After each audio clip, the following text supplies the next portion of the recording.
Just make sure nothing bad happens.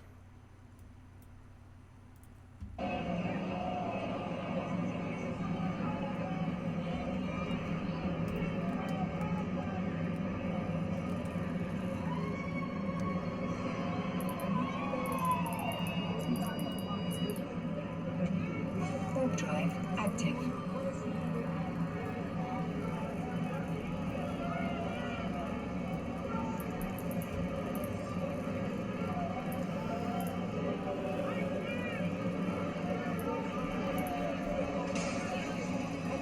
Whoa, what's happening now? What's happening? Hold on, look at this. Look at this. The horses are moving again.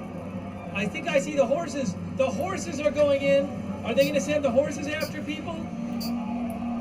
Oh my, look, they're going in on that park area there. I see the horses are going after the people now. It's time for the horses again. It's time for the horses again. Whoa. There's people in front of the horses. Oh, they're running the horses. Whoa, whoa, whoa. Look at this.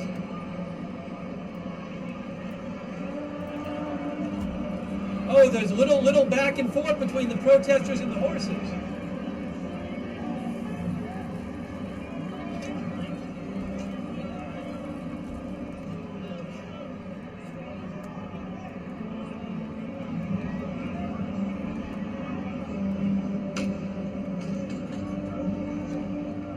Hearing the less lethal ammunition, I think. I don't know. Let's see what's going on. It's chaotic. There's horses in the park. They're backing the people up.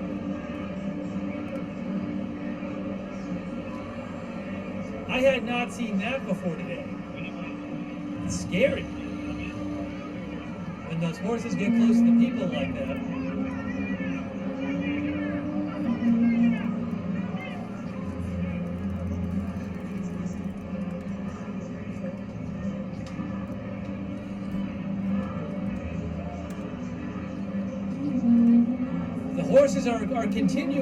The horses are continuing to back the people up.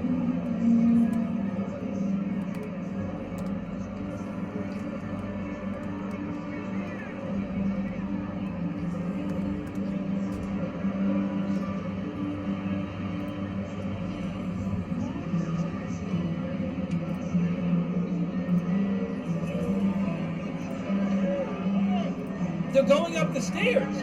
The horses are going up the stairs. Look at this. They took them right up the stairs. Here's the horses here. Wow, more horses. They're going right after the crowd. Crazy.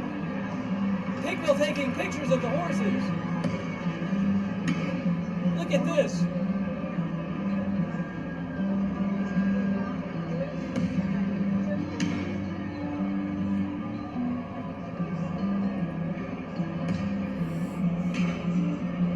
Oh, I hate these pigs. Now, maybe some tear gas, I don't know.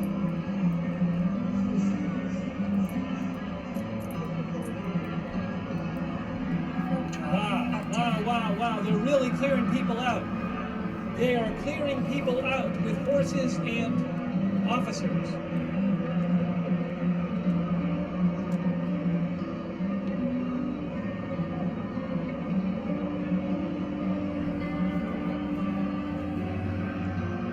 More horses there.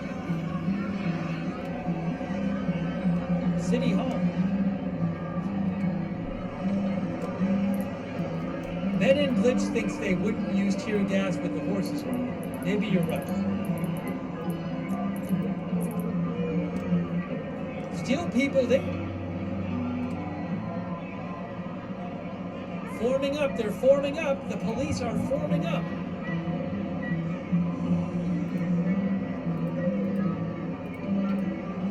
Some of our viewers are saying no tear gas with the horses. I understand what you're saying.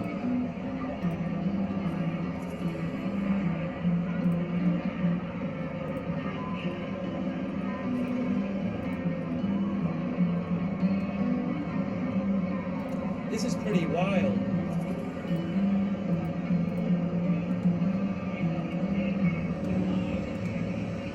Warp drive active. Still plenty of protesters still out there.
they going to make another charge?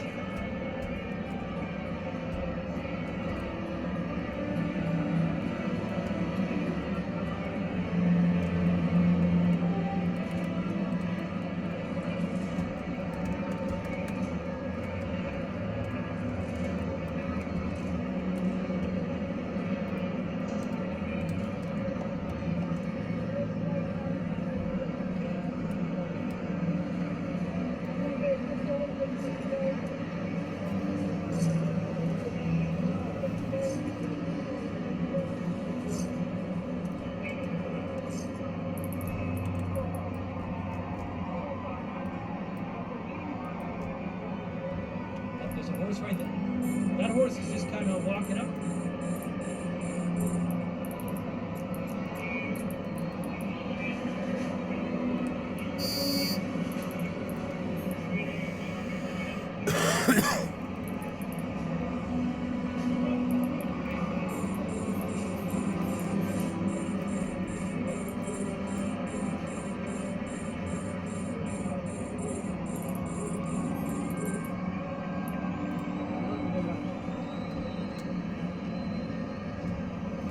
Well, it's good. The curfew starts in an hour, so that might be when it gets interesting, because they're gonna, like, curfew is crazy, because they're gonna, like, shut it down.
module has run out of charges.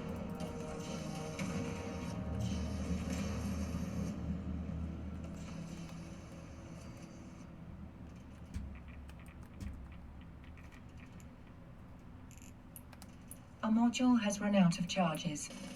A module has run out of charges.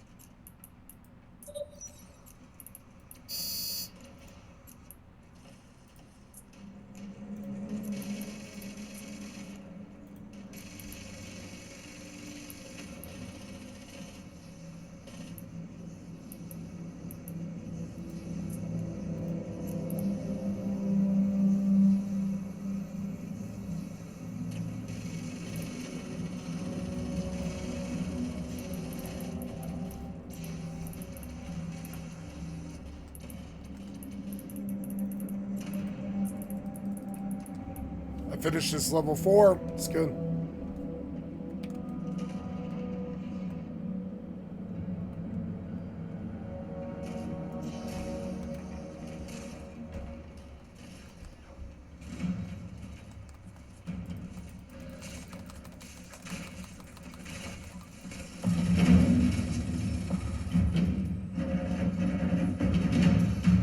Ooh, weapon speed on a Cryolator.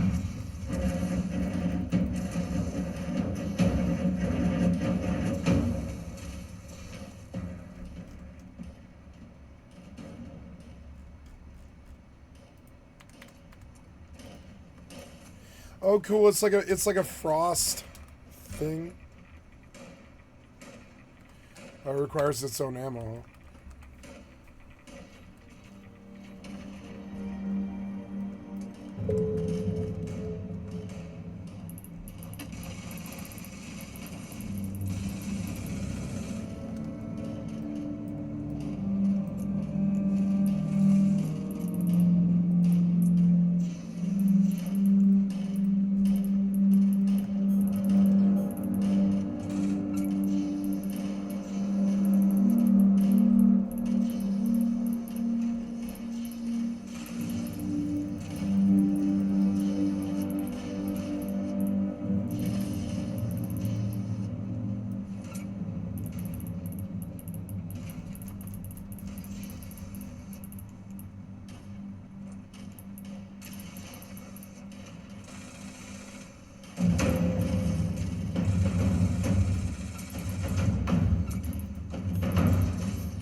Warp drive. I'm gonna go get my active. Noctis that I bought, and I'm gonna do all the salvaging.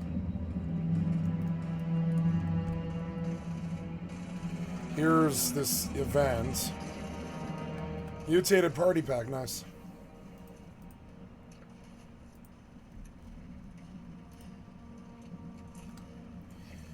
6 stim packs, 8 stim packs, chameleon, right radar arm, loose screws.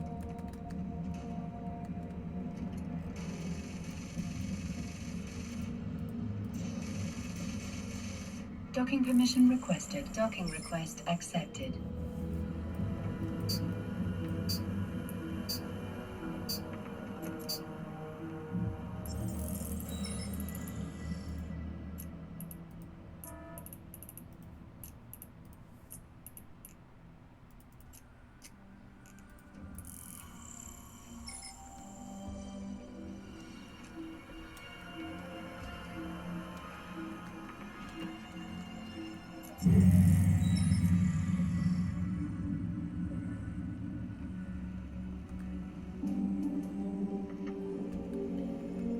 Oh, I need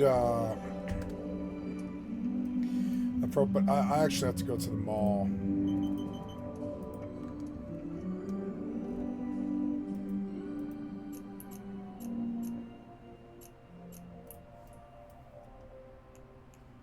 Warp drive active.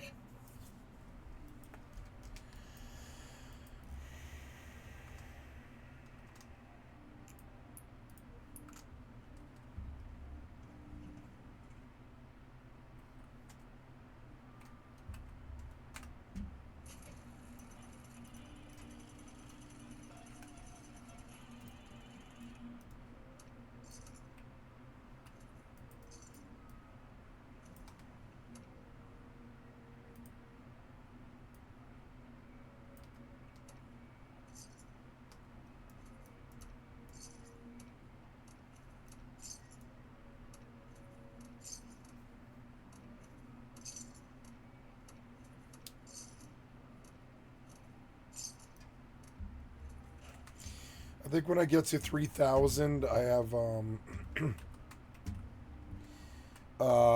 I can buy the jetpack and I can get flight in this game, which is kind of cool.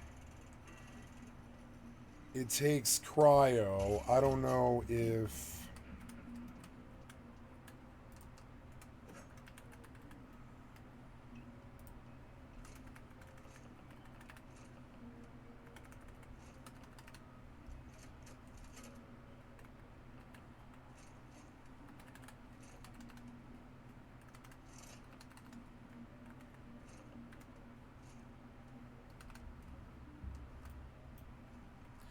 I don't think I need the cryo, but I kind of want to keep it. It's a weapon I've not got before.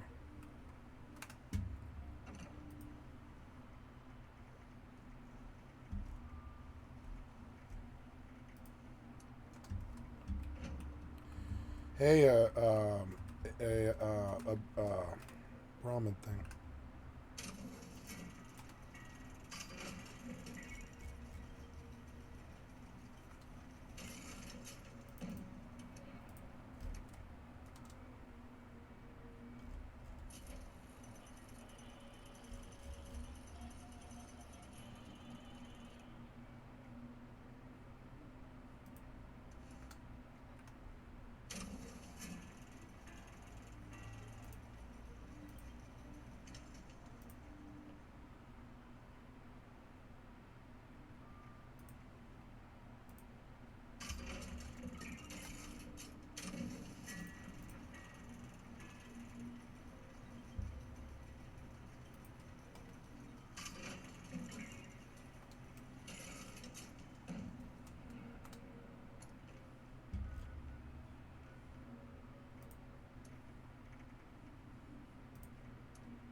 Maybe I'll be able to kill some gulpers.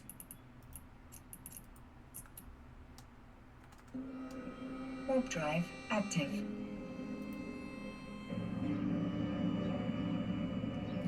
43 minutes.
This game's so good sometimes.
Warp drive active.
warp drive active.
Man, I haven't seen a blue devil in a long time. These are really nasty like aguas. As you can see,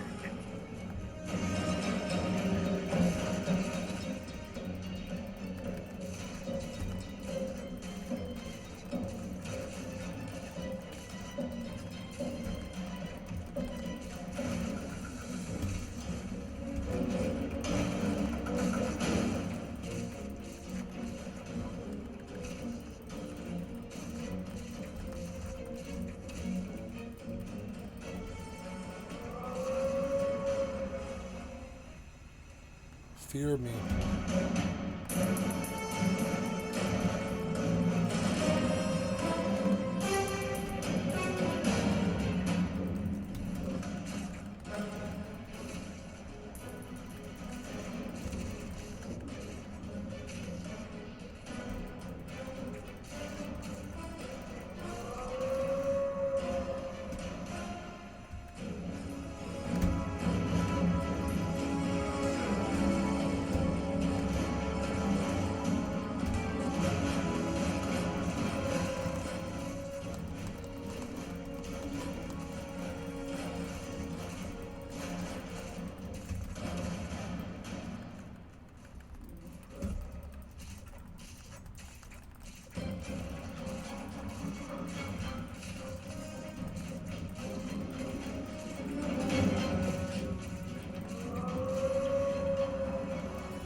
Oh.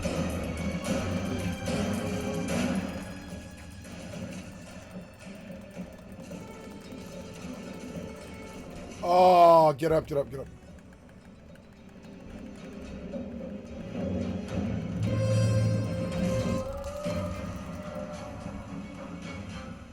Blue Devil sucks.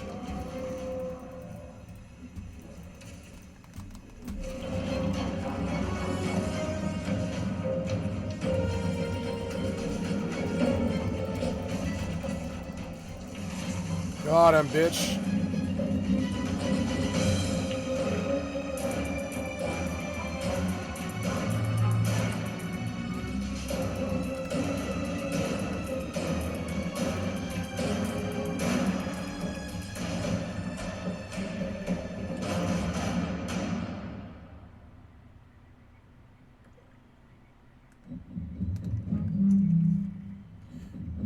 Oh, these guys are running an expedition. I'll go do that.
Nice, I got a level.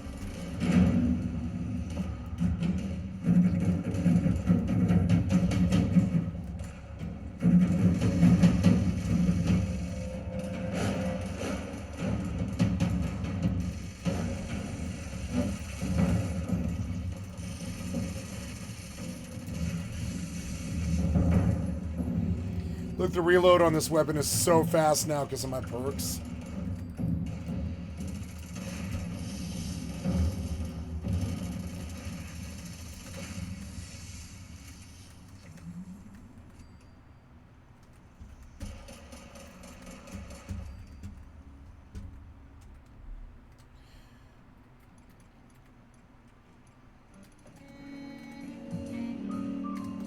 $7,000, not bad.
Nice, I got it.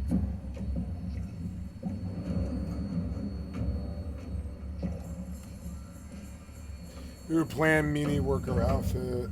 Junkies Ripper, Zealous Trapper leg, Exterminator Robot's chest piece. Lots of crackable legendaries. I'll have to take them to Nuka World.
$43 million. Not a bad run.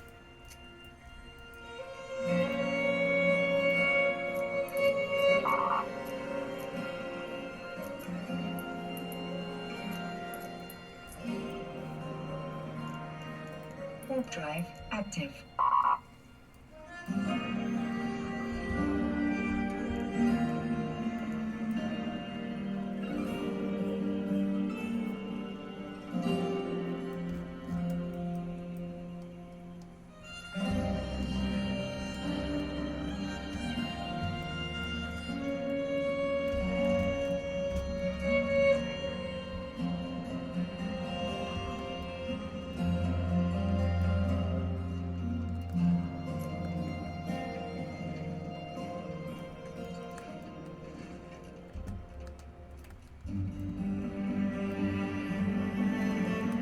Docking permission requested.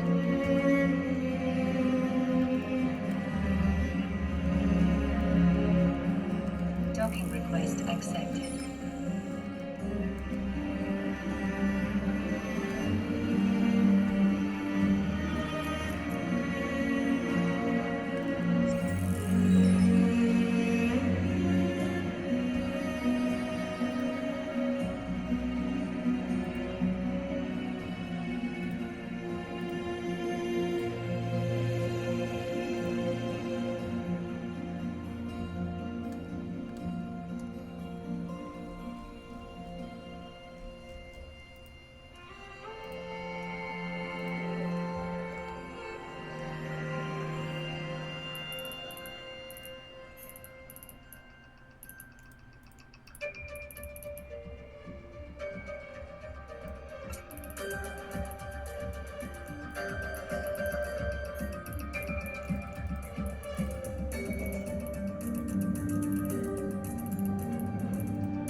$31 million, excuse me.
I don't need to do this, and I'm going to leave. Oh, never mind. This is giving me mutated enemies, so maybe I better finish.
$50 million in tags.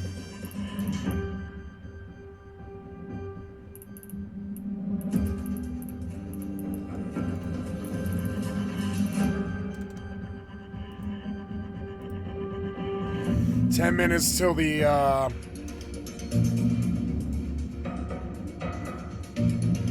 till curfew.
.2 for this mission. Jesus Christ.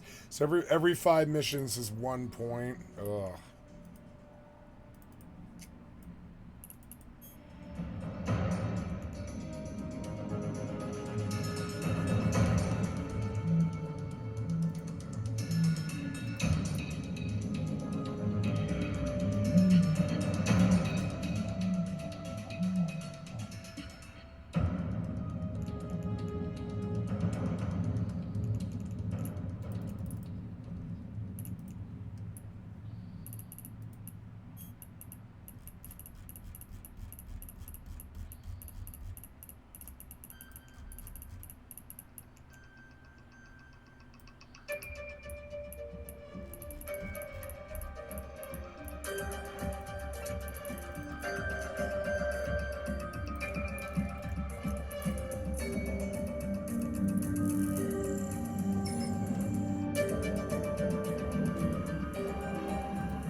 Zach.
Four more, and I get the weekly. This was good. I'm glad I came in here.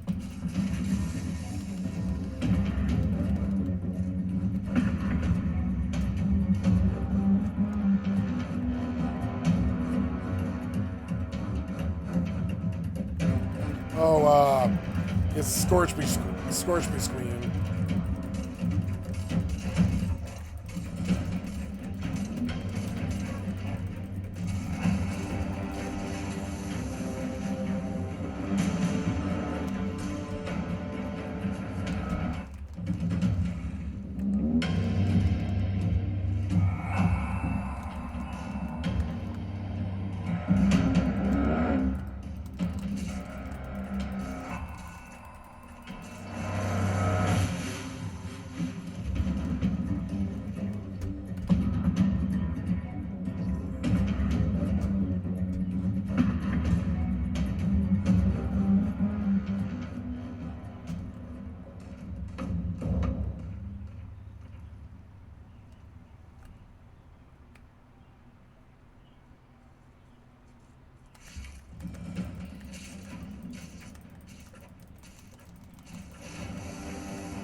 my gauntlet broke, damn it.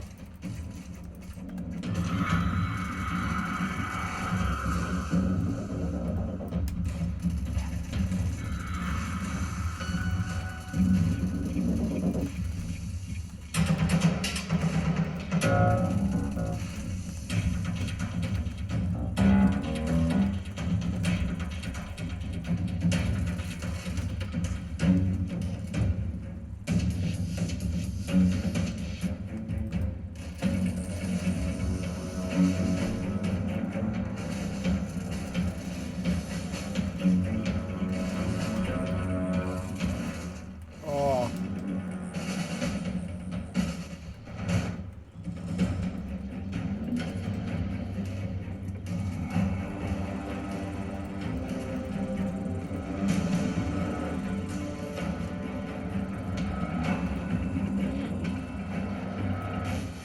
This is more XP.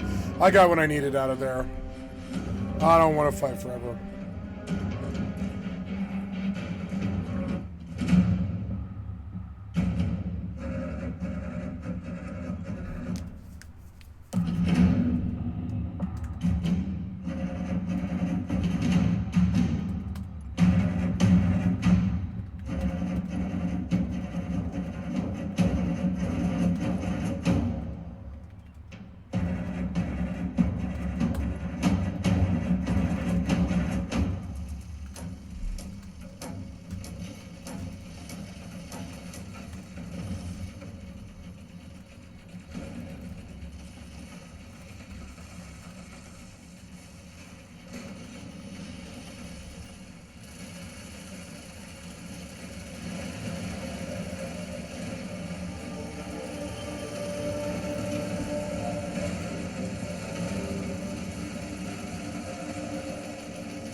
Nice, I got a chest upgrade.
If I had to guess, I would guess it's because when they broke up the protest at City Hall and they told people they had to leave, maybe they did not leave. I don't know that for sure. But there was this big protest at City Hall and it got broken up by the police. With horses, in part, breaking it up. Hey, thanks so much. Well, a couple thank yous here. A couple thank yous to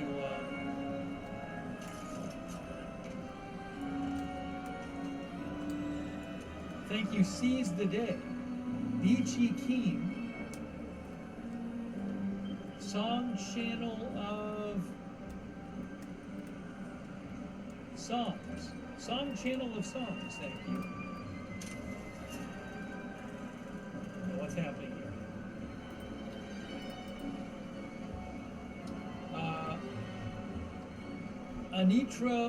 Anitra Lewis, Thomas Witzel, Captain Cherry Donnelly, Justin G, Heavenly Intervention, Don Liao,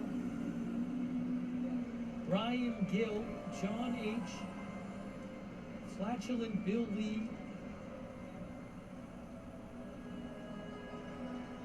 Judy Nevitz, Brian Gill, Ethereal Planet, thank you. Jeff W. Sugg, Jessica Hidden Truth, Dave Long, thank you. Paperwork, it's paperwork time. And taking more people being arrested. More people being arrested.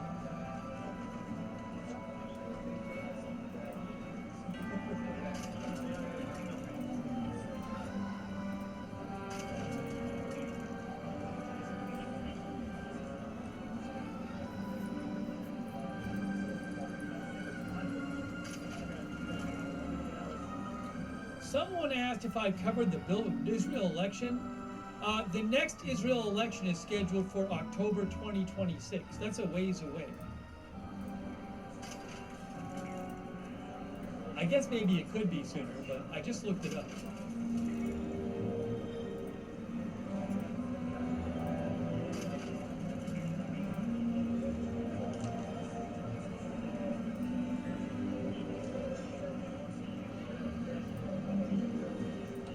More people being arrested. They arrested so many people.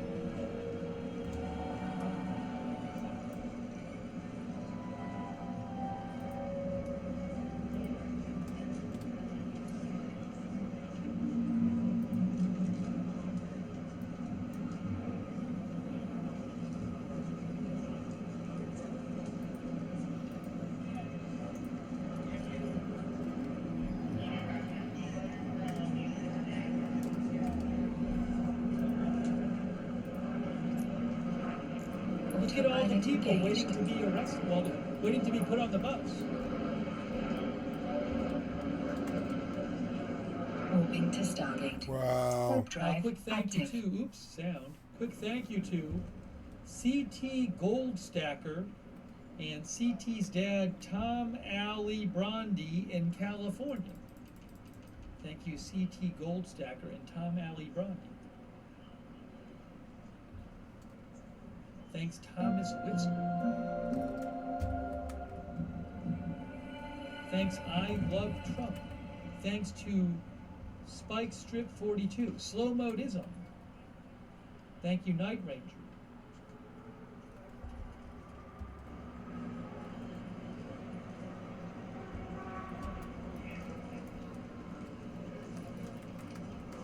Approaching Stargate.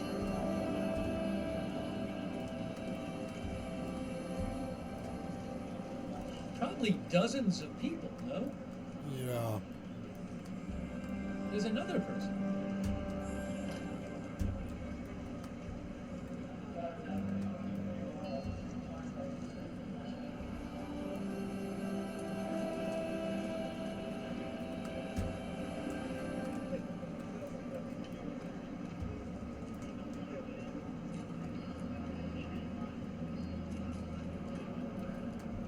Uh-oh. Somebody else getting put on the bus. He got put on the bus. Right there.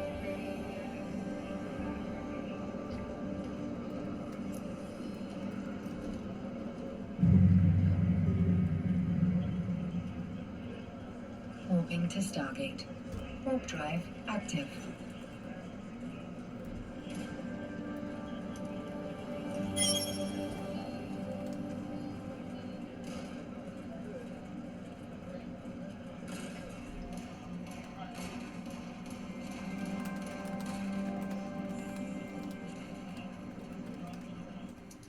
Brendan Gutenschwager, who I follow, who lives in LA and says there are still some protesters marching, even though it's after the curfew.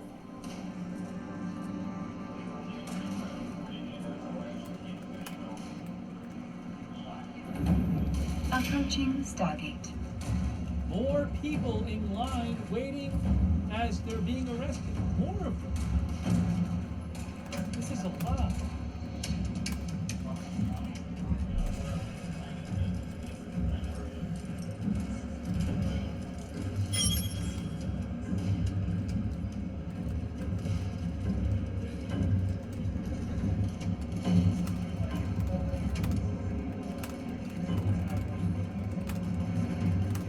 Police on the move.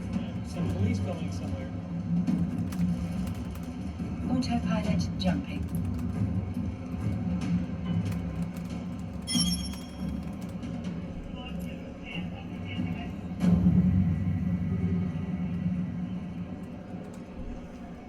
Warping to Stargate. Warp drive active.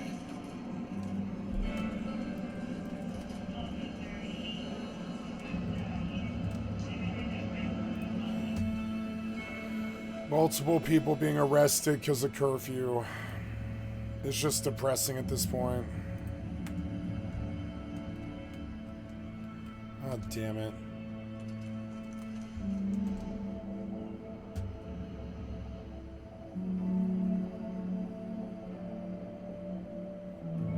Approaching Stargate.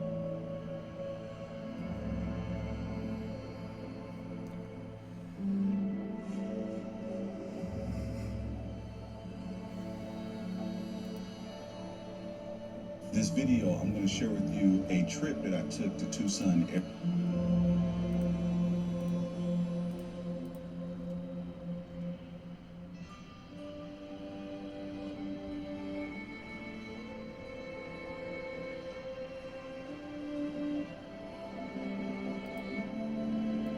Autopilot jumping.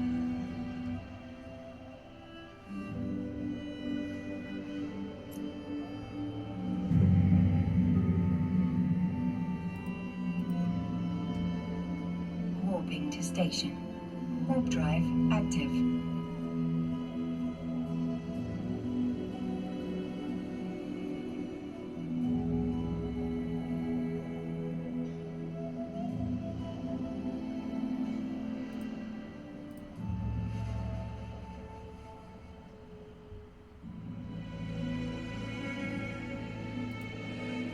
This video, I'm going to share with you a trip that I took to Tucson, Arizona. Tucson, Arizona was and still is one of my favorite cities in Arizona. Beautiful homes, resorts, Approaching station. beautiful mountains, hiking, outdoor fun, horse ranches, water parks, U of A, good shopping that is nearby malls, trampoline park. These are things that I had known of Tucson. What I found on this trip was a dark side to Tucson that I found in Autopilot disabled. specifically South Tucson. Tucson police are investigating the shooting on the city's south side. This area is known for a higher rate of poverty than its surrounding areas. The poverty rate in South Tucson is 46.6% compared to 18.6% Docking permission for the requested. rest of Tucson. So welcome Docking to South request Tucson, accepted. a place with a dark side that many don't know about. In this video, we'll explore the Skycatlive Hotel, an infamous hotel that has seen its fair share of tragedy. Prostitution, drugs, sex trafficking, even gun violence, just some of the issues that have plagued the city of South Tucson for decades. Right over there, I believe that absolutely 100% of the people live there free.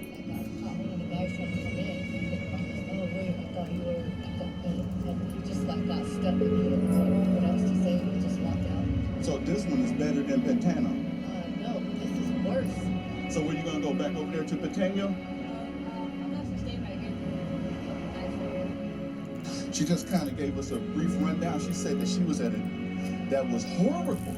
She said that she left that one because it was bad, but then she get over to this one right here, and this one is even worse. She said that this is the cheapest motel there is, and this motel is about $55 a night, $220 a week. You know, people doing what they got to do because these housing has become unaffordable for many. So people just getting in where they fit in. So let's go ahead and get this video started. Yeah, I'm gonna show you this place. This place, I did walk through this place, and this place, man, is crazy, man. For lack of better words, this is kind of like a Tucson, Arizona, New Jack City.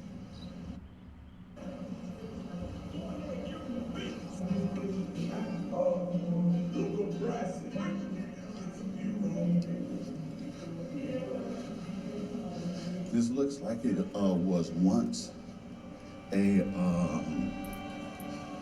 this seems like to me, like this was once a hotel, a motel, and they turned this motel into transitional living. And anything, and I repeat, anything goes here. And I'm just guessing that maybe at one time it could have been a pool, landscape, some trees, some grass. It looks like everything was excavated. There's nothing here other than this enormous pile of trash. I'm going to assume that there is not one amenity here. No.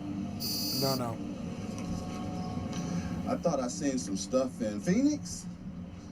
Man, I did not know that Tucson was like this.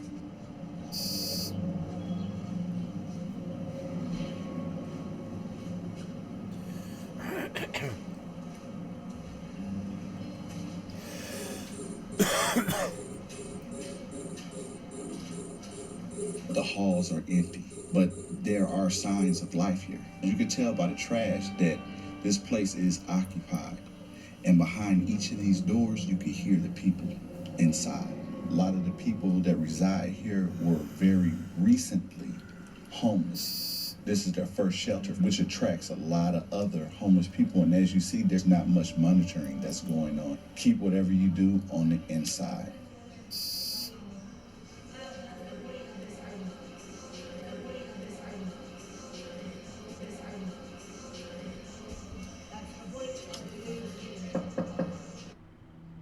So what just happened, I was supposed to visit with the gentleman came to the door, seemed very agitated, and asked me to leave. He and his girlfriend were getting into it. Here I had met someone else.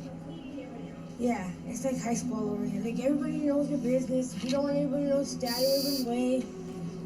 Basically, that's how it is. It's like, it's not. Normally you're supposed to have a roommate, but I don't get along with females. But most likely, Muslims have roommates. My friend brought his dog, that's what his dog's everywhere. But most likely they have roommates. I don't choose to have roommates because I choose not to fight. And normally people don't know how to keep their hands to themselves. I've gotten my wardrobe stolen, I want to say 6 times. My whole wardrobe, not just the underwear and all. Are you serious? Swear. And I don't know if we're together. Well, my boyfriend, he did get his stuff stolen too. Like literally all of it. We had it hanging on the line, and the dirty clothes they stole. Oh yeah? This is crazy. But it's a blessing to be here, I'm not gonna lie. Right. Living in the streets to now, Jesus Christ. Yeah. It was living in the streets was an experience I don't think anybody wants. Anybody wants that experience ever. How long were you out on the street? For a year and a half, almost 2 years. We got robbed when we lived it. That's the whole thing that trips me out. I was living by myself, and I met my boyfriend. He's from Hawaii. I did not know that the landlord's son had a crush on me. I don't even think that way, but as soon as he found out that he was living with me, they didn't renew my lease, and they said that we didn't pay August rent, but we had an agency pay August rent because it was during COVID season. I was a merchandiser and he was a welder. So we were having like a lot of hard times, and we had 2 cars, we had everything. Like, we were living really good. The agency helped us pay the last month of rent. Then Saturday they served us Tuesday we had court, and the judge didn't even bother to see our paperwork. He just said, be grateful that they're giving you 5 days to evacuate and move out. Wow. And I was the only Mexican one in the courtroom.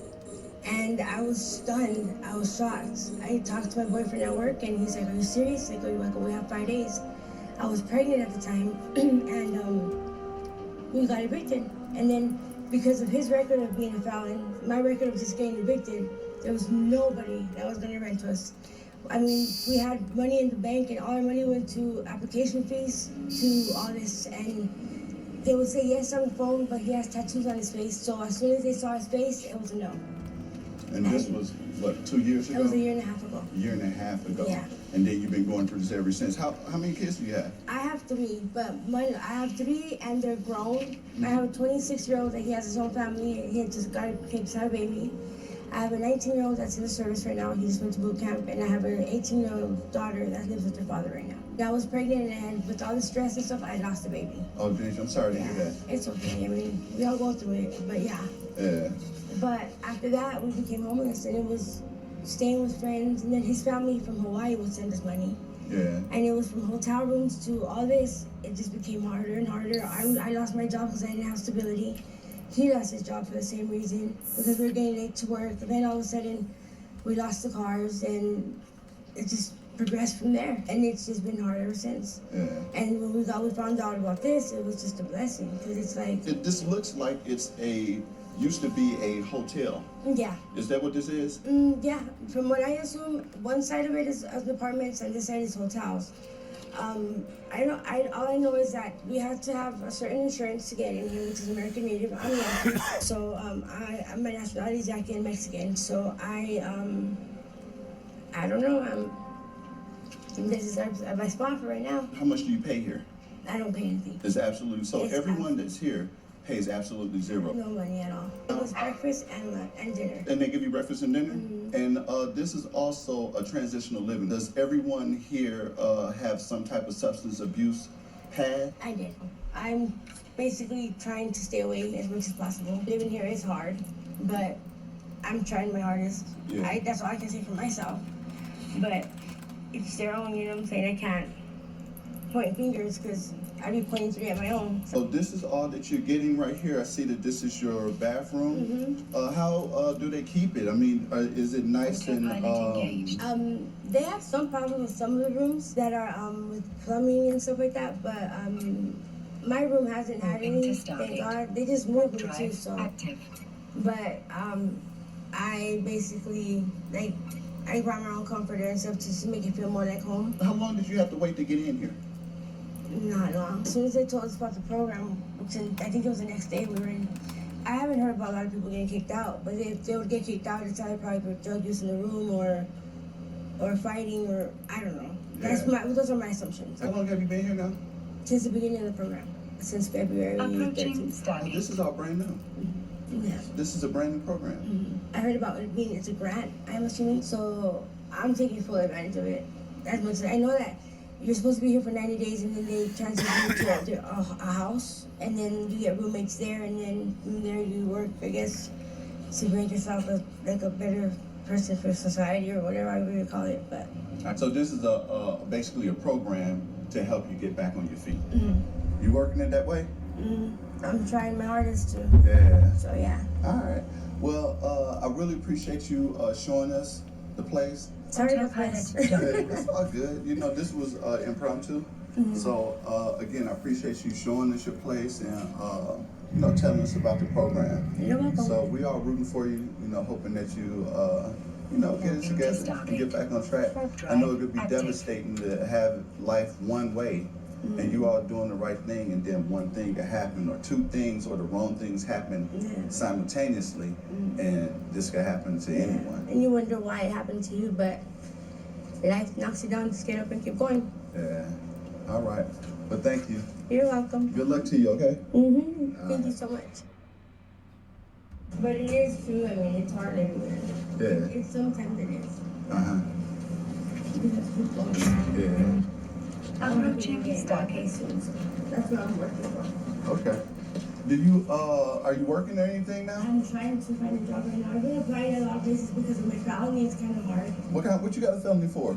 Fraudulent schemes. Oh yeah, just busting doing what you doing? Checks, busting checks or what? No, I sold my laptop to this lady and she paid me with a stolen check. Uh-huh. I didn't know it was stolen. I went to go cash it, and then 3 months later, 3 detectives and a bunch of cops were at my door. Are you serious? Did you have to go to jail? I went to jail, then I went to prison. How long you go to prison for? 18 months. Did you? Was it rough and tough? Autopilot jumping. Was it? It's no joke. For real? It's not fun. Right. I fought a lot. There's a lot of fighting there.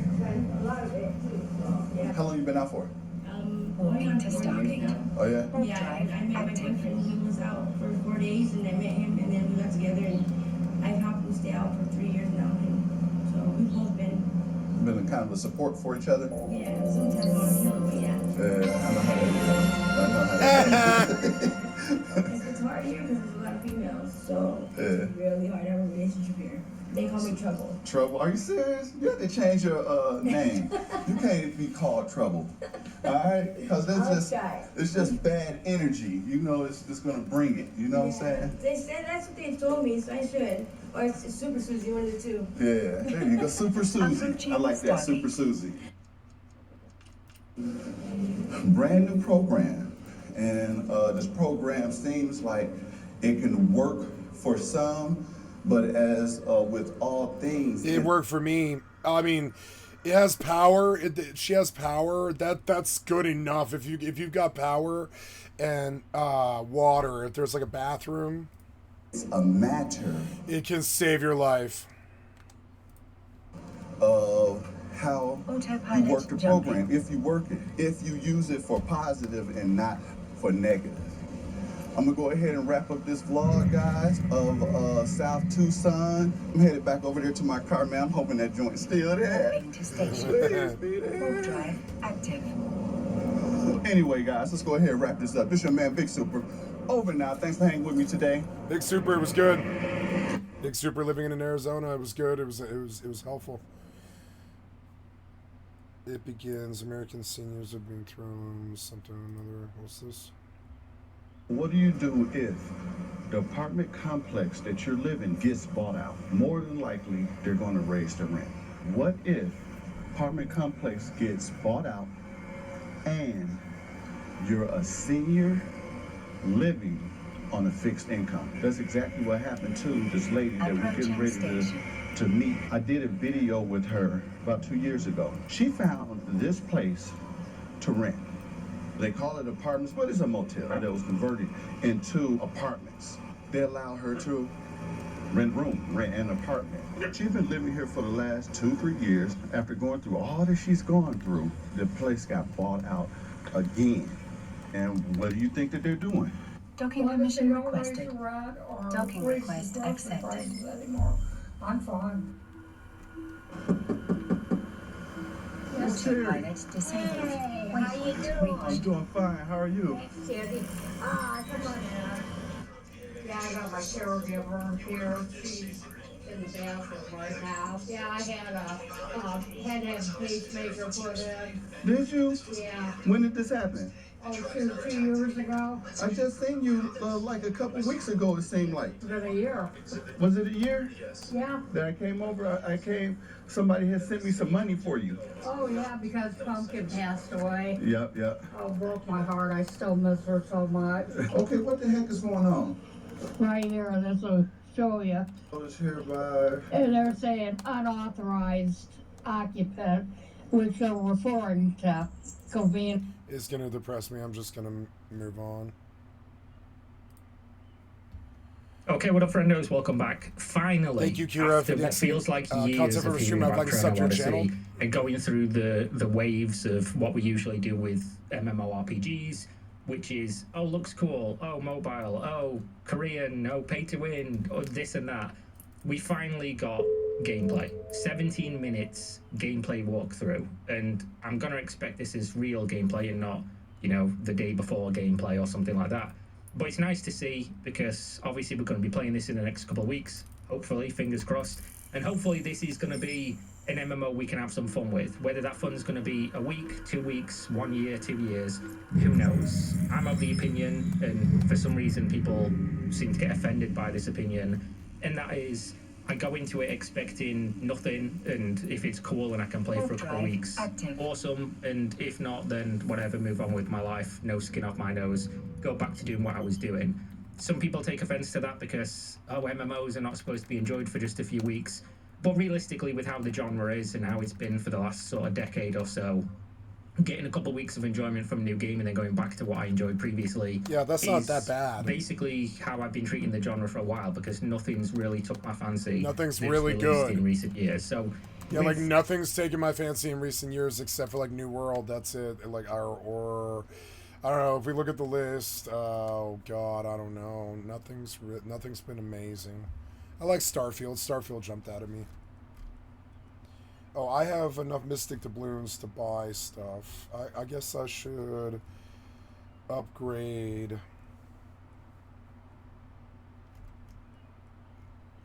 Let's take a look at what gear I need. Let's work on Helm, I guess. Well, I'll go get the chest first, I guess.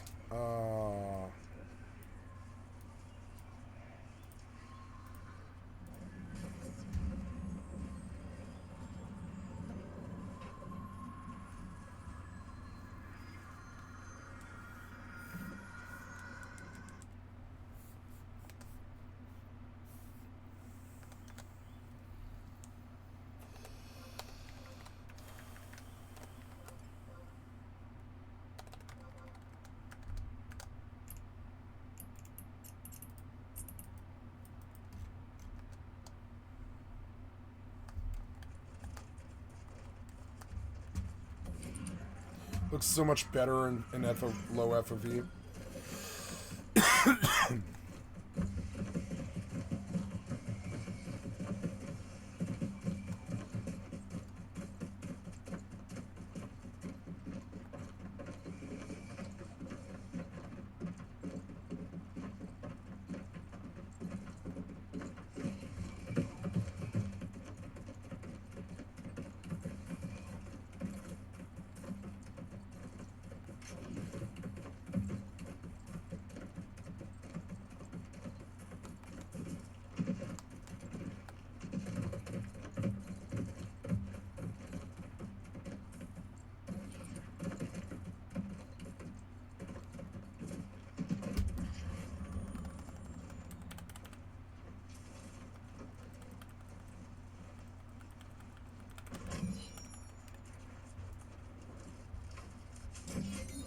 Warp drive active.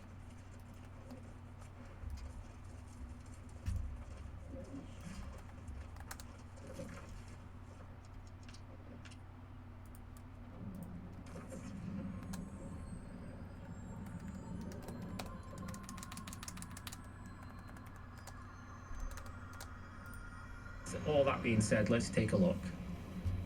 Names on screen that strike fear in user experience is how it feels while you play it. This looks fine. It is what it is. You can see you have your weapon swaps there, your potions and consumables on the F keys. Lol, get that rebound immediately. Absolute scrub mode.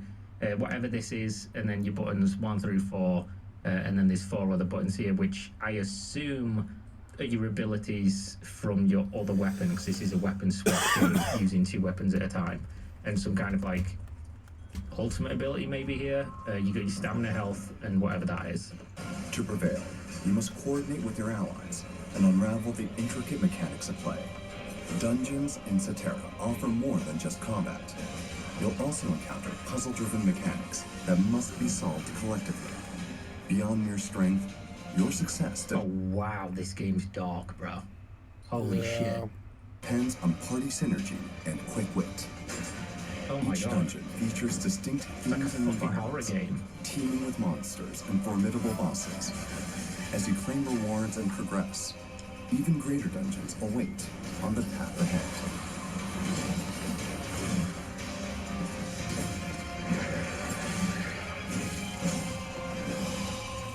I don't don't know if I like it. It just looks like another goddamn Elden Ring Night Rain. I've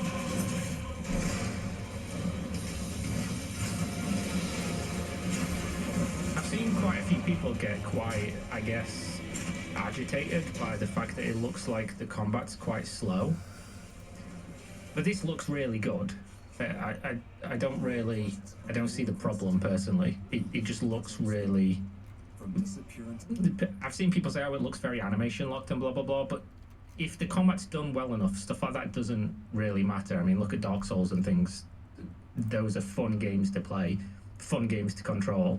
And this looks like, obviously, every time you have dodging and parrying and big, scary monsters, people compare it to Dark Souls. So I need a coconut, so I'm going to go into... I forgot, but I need a coconut. But I do have enough now to get another 725 piece, which is good. But I have to go get the coconut, which is so fucking annoying. I don't remember where I got this last time.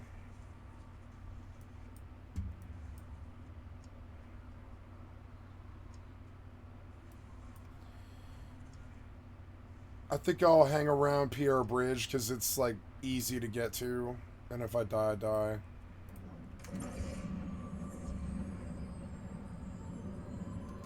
Oh, I'm hatchet spear right now. Okay.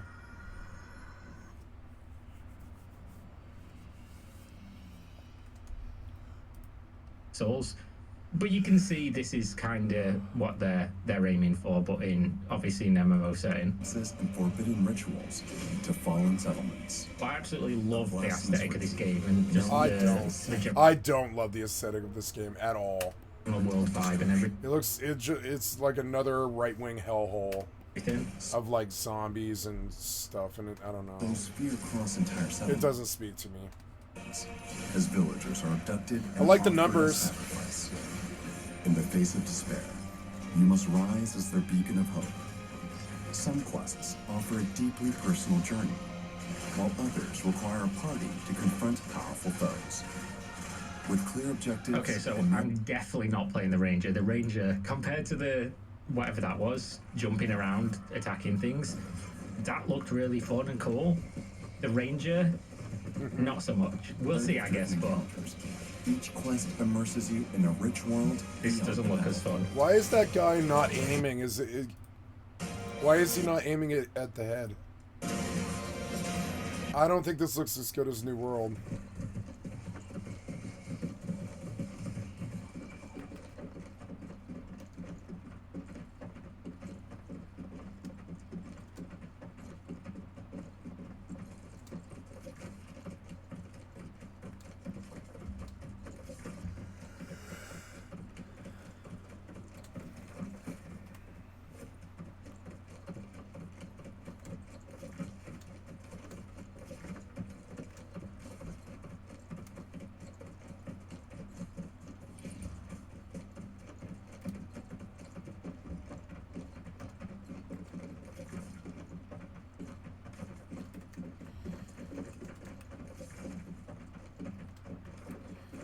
Yeah, I'll just go from monument to monument, just deeper, and just keep trying to get chests until I get a coconut.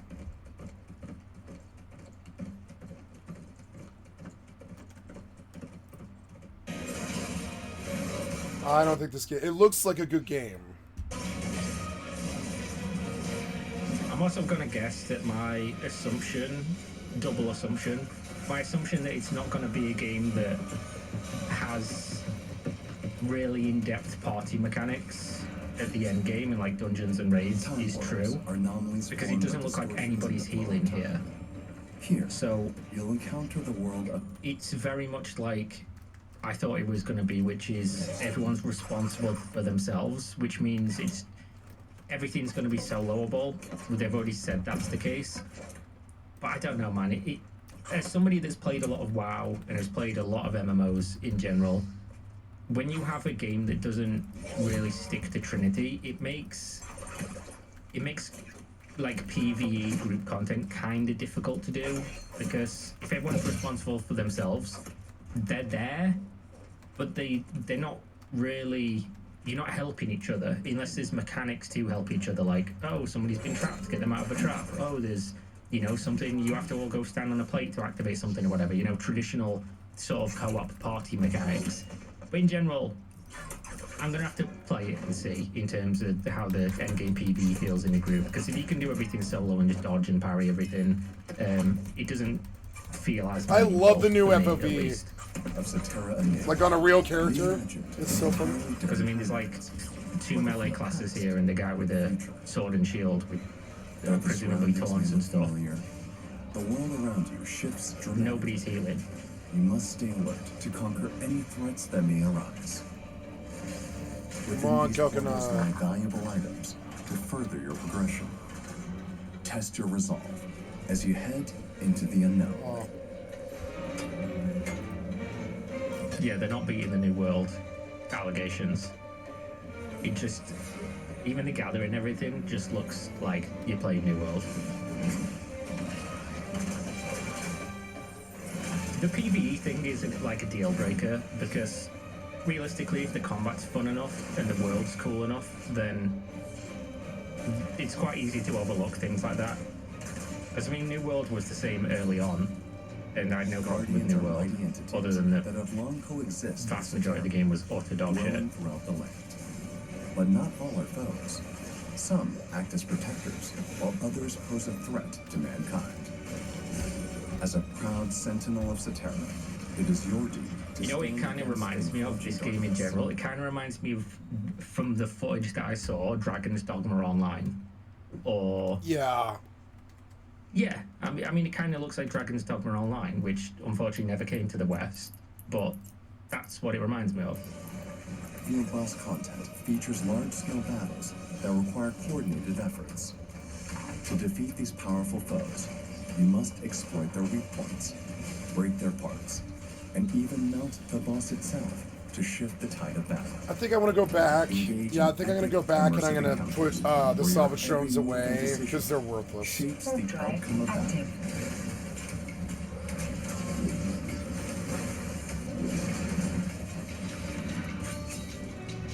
As Cetera teeters on the brink of ruin, The Void is Nexus. a core threat. These dangerous hives trigger deadly void, bringing destruction upon the land.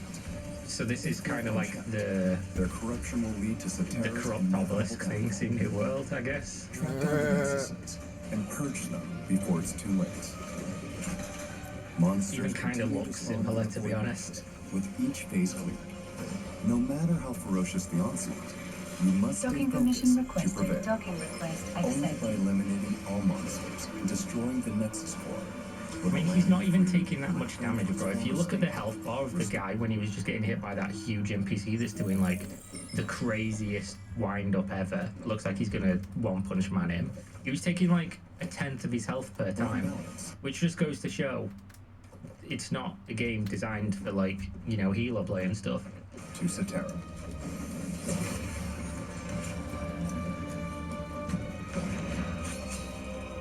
Each region is protected by an ancient warden that has existed since the land's creation, And the enemies look fucking fantastic, let's be real. upholding the balance and boundaries of their domain. Your party's strategy, teamwork, and courage will be pushed to the limit in this epic large-scale raid. Each region has its own unique region boss. This confrontation requires far more than mere brawn. Your actions shall determine the very state. Yeah, I don't know if they look, because I'll move my camera. I don't know if they've tuned the damage down, but they're getting hit for nothing. This is supposed to be like a raid. They're all level 40. They're getting hit for nothing, bro. Of Cetera.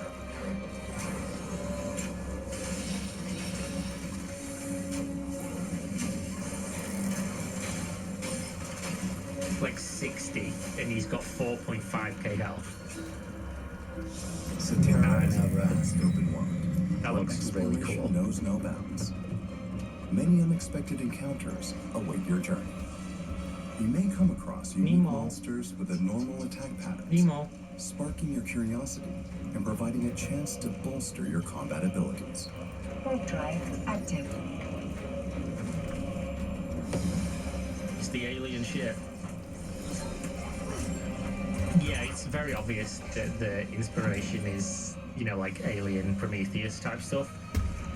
The alien ships look almost identical. Scattered throughout Cetera, Labyrinths are warped, unstable realms of fractured space-time. I died instantly. That guy had so much higher eye level. Labyrinths bend the laws of 15 eye reality, level, he's like forcing you to 725. engage your senses from a new perspective. You must solve complex, interconnected puzzles to uncover the secrets buried within. Combat emerges Now that we know he's there, I'm just gonna avoid him. The tension of intricate puzzles. Sudden encounters with monsters. Heightened. I'm surprised I caught him before he killed me. This type of content, that the movement is way better than Throne and Liberty, because Throne and Liberty had like really cool elements of how you could move, like the you know, turning into animals and stuff, and you know, using a grapple to get up to high places and things. But the actual inputs and the feel of your character moving around was so shit. And I've noticed with a lot of Korean MMOs, for some reason, the movement generally tends to feel quite stiff and janky and have like weird animations tied to it. And BDO even has this. I mean, BDO for like fucking 7 years had issues with like, you talk to an NPC and it like drag you across the screen to go and click the NPC. It just doesn't feel good. So let's hope they've, you know, managed to not have that be the case here. The otherworldly atmosphere. Because there's nothing more annoying than when you have like puzzles and things that are based on movement, and then the movement system is fucking shit. Yep. Harboring mystical challenges for all who dare enter.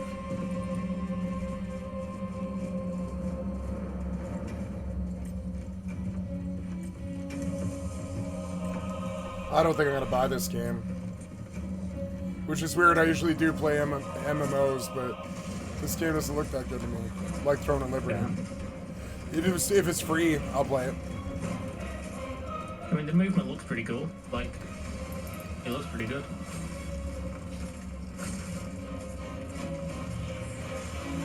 This hits harder than the fucking raid boss does. He's gonna die. Outlaws have started to spread across Cetera.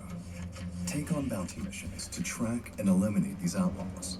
Oh yeah, the game world looks so good, man. You'll learn more about their backstory and unique arsenal of exploits. Fighting these unpredictable foes. Some people are going to be quite upset that the game's very dark. And increase your bounty. Yep, that's me. Some people like games to be, you know, bright and vibrant and whatever. Me too. Yep. Yeah, that I have an issue with that. I don't like dark on my stream. I stay away from Souls-like games these days just because they depress me. They're fucking dark all the time. Like Bloodborne was way too dark. Particularly susceptible to conflict, giving rise to dangerous PvP zones.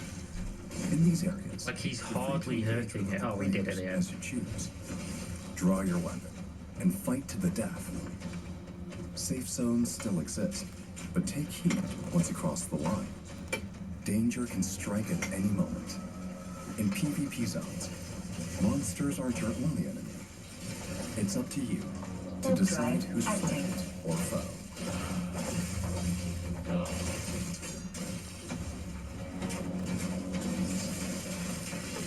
Wow, that guy just got melted.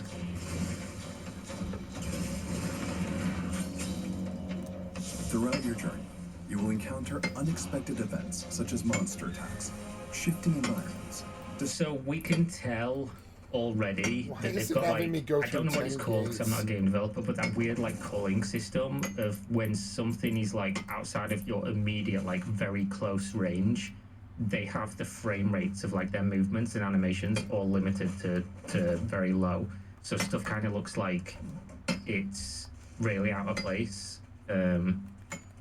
which is fine, but it does look weird when there's like 3 people and like 1 enemy on the screen and then it's happening, because usually that system kicks in when there's a whole bunch of stuff happening and it's for the server performance and it's for your computer performance and network performance, etc. So when there's only a couple people and like 1 enemy, it kind of looks pretty fucking weird, but you know, we'll have to wait and see. And more. I've noticed it a couple times in that PvP it was happening as well. Drawing players into sudden combat and giving shape to a living, breathing world. The most unassuming path can evolve into a battlefield. What the fuck is this? Can become a crucial crossroads.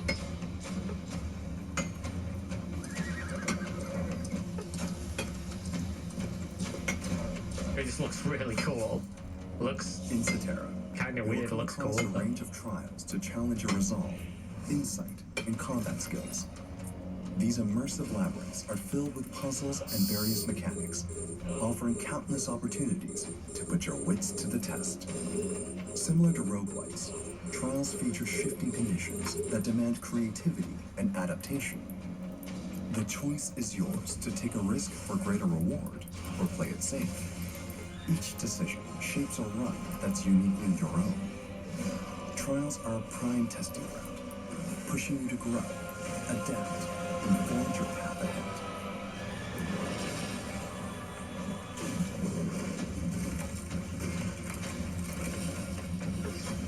it looks like a lot of this game is going to be personal challenge and like solo gameplay, which I'm not against. I mean, I play fucking old school RuneScape, and that's like 99% of that game.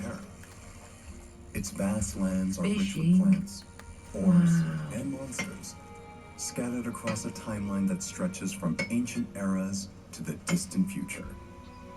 Gather what you find to craft valuable Man, items and unlock Look how long mining takes. What the fuck? new possibilities. Life skills in Cetera are rooted in The exploration crafting looks exactly like New Look, World. I avoided him. and crafting. Each opens a different path of progression. So you can see they have like special I avoided him. things He here. couldn't see my bar, so Skill cooldown reduction, crit rate, vitality, intellect, assistance miner, increases mining mastery by 1000 for 30 seconds and successful gathering cooldown 30 seconds. EX 66 swordsman XP, 400 accessory crafting mastery XP. Tier 2 equipment score, required level, general Nice. or quantity Remote 1. gypsy. So I'm guessing this has like the ARPG element of random affixes and stuff on gear, which is interesting. I don't know. There's always going to be RNG in games. It depends, like, if you can sell or buy gear from each other, and there's obviously going to be best in slot, amazing affixes on gear. If there's any kind of way to buy gold or anything, it's going to make this incredibly pay to win. I know they've said that it's not going to be pay to win, but if there is no pay to win, my cock is a kipper and my penis is a fish, because we all know better. I just don't believe it for 1 second. And since pretty much every MMO allows you to buy gold from other players with like selling, you know, a subscription or whatever, I'm going to guess that's going to be the case here in some way. If not at launch, then soon after launch. But we'll have to wait and see. Maybe they're going to kick the trend, and despite being a mobile game developer interested originally in cryptocurrency and NFTs, maybe they don't want to make all the money. Maybe these are the different guys. I don't believe that, personally. Okay, so let me just rewind this back, because they're showing like a market. Yeah, so this is the marketplace. So, great sword, sword and shield, dual blades, bow, crossbow, rapier, staff, arcano, grimoire, lance, halberd, mace. Astral sword and shield, tier 4 hero, swordsman, attack, incoming damage boost, stagger boost, intellect, strength, additional stagger damage, 23 HP recovery. So these are like keywords, breach and font of life. I'm just going to show you buying it. Selling price 2,044. Don't see any currency on the screen though. Oh, gold at the top. He's got 1 million gold. This is up for, I mean, it says 10. Step beyond the battlefield. Last sold price lowest. Yeah, so they've just posted this up there to show it's working. But it looks like gold is what you use on the marketplace, which, you know, it's not like a special currency like Throne and Liberty. Oh, the cash up currency is the thing you use to buy things or whatever it was. Like, oh, you can sell stuff on the marketplace, but only for the cash shop currency or this other currency. Fucking dog shit. Sources. Forge your own gear and shape your journey in new ways. Life in Cetera isn't bound to sword and spell. There's an adventure waiting in every I don't step, like it. and a future crafted by your own hands.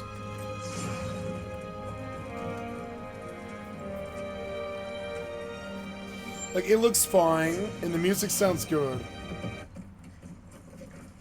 So, he's upgrading the gear and he's transferring the affixes to it. He transferred ancestral concentration, increases damage boost by 24% for 3 seconds upon landing a basic attack, cooldown 30 seconds. And then putting sockets and things on them.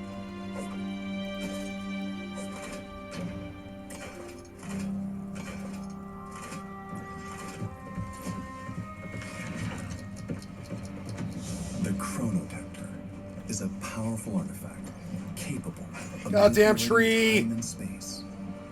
Those chosen to bear its power are granted access to abilities that defy the limits of reality. Your Chronotector will evolve with time and experience. As it grows in strength, you will also gain greater precision and power to unlock your full potential.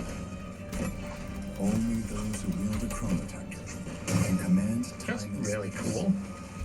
In the right hands, it holds the power to shift the fate of the world. Looks cool.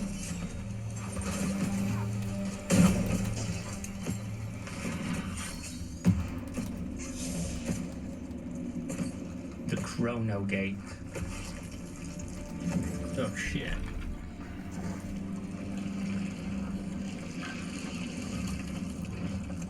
He was way higher eye level as well. Damn, bro, thick. Damn.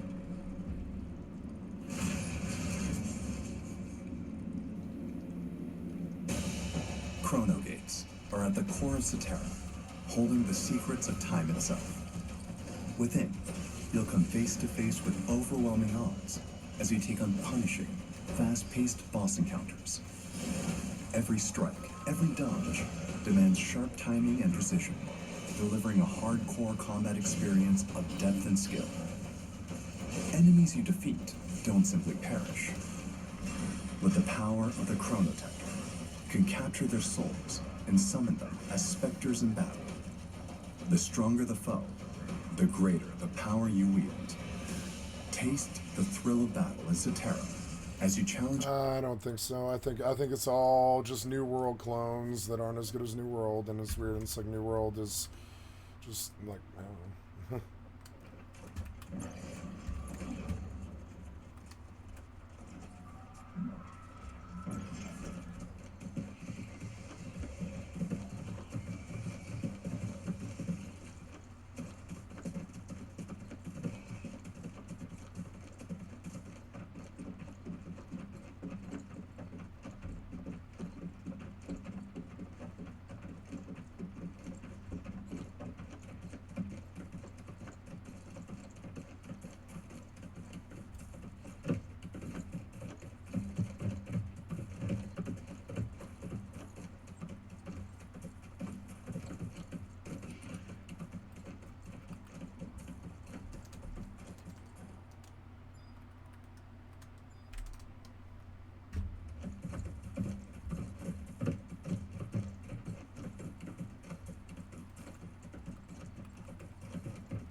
Chrono Gates throughout the land. Seems like blocking is fucking broken.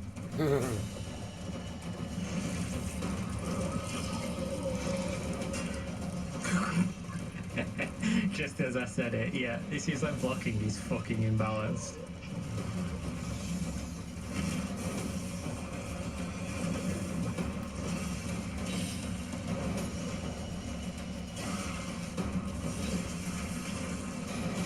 Yeah, I don't know if they've got fucking piss weak easy mode on, but he's literally getting hit for nothing. like 80 damage on 5k, and he's just got tons of potions. So I don't know if there's going to be like difficulty modes or whatever, or they've just turned it on so they don't do like a game journalist Cuphead. Oh, you go for 400 there by the biggest attack ever. I know it's just supposed to be a showcase, but I don't know. You've got to pick fault with something. You always have to. At least I do. And the reason I'm picking fault with it is because I like when games are shown to be played how they're actually played. And if this is how it's actually played, looks cool, looks super flashy, enemies look awesome, across time and but if they don't do space. any damage, In this uncertain world, only you can then that's shape not how really the case. I'm sure there's like difficulty options and stuff, and maybe this was on the easiest, and maybe they toned it down so the trailer looks cooler. But it just looks kind of goofy in the game. The monster does like a 5-second wind-up swing and it hits you for 400 damage and you got 5k health. Like, I don't know, bro. One last tip. Hidden deep within Cetera is yet another challenging content mode. Eden. Oh, so this is the one that's got people mad because it's like a extraction gameplay mode, and people don't like that for some reason.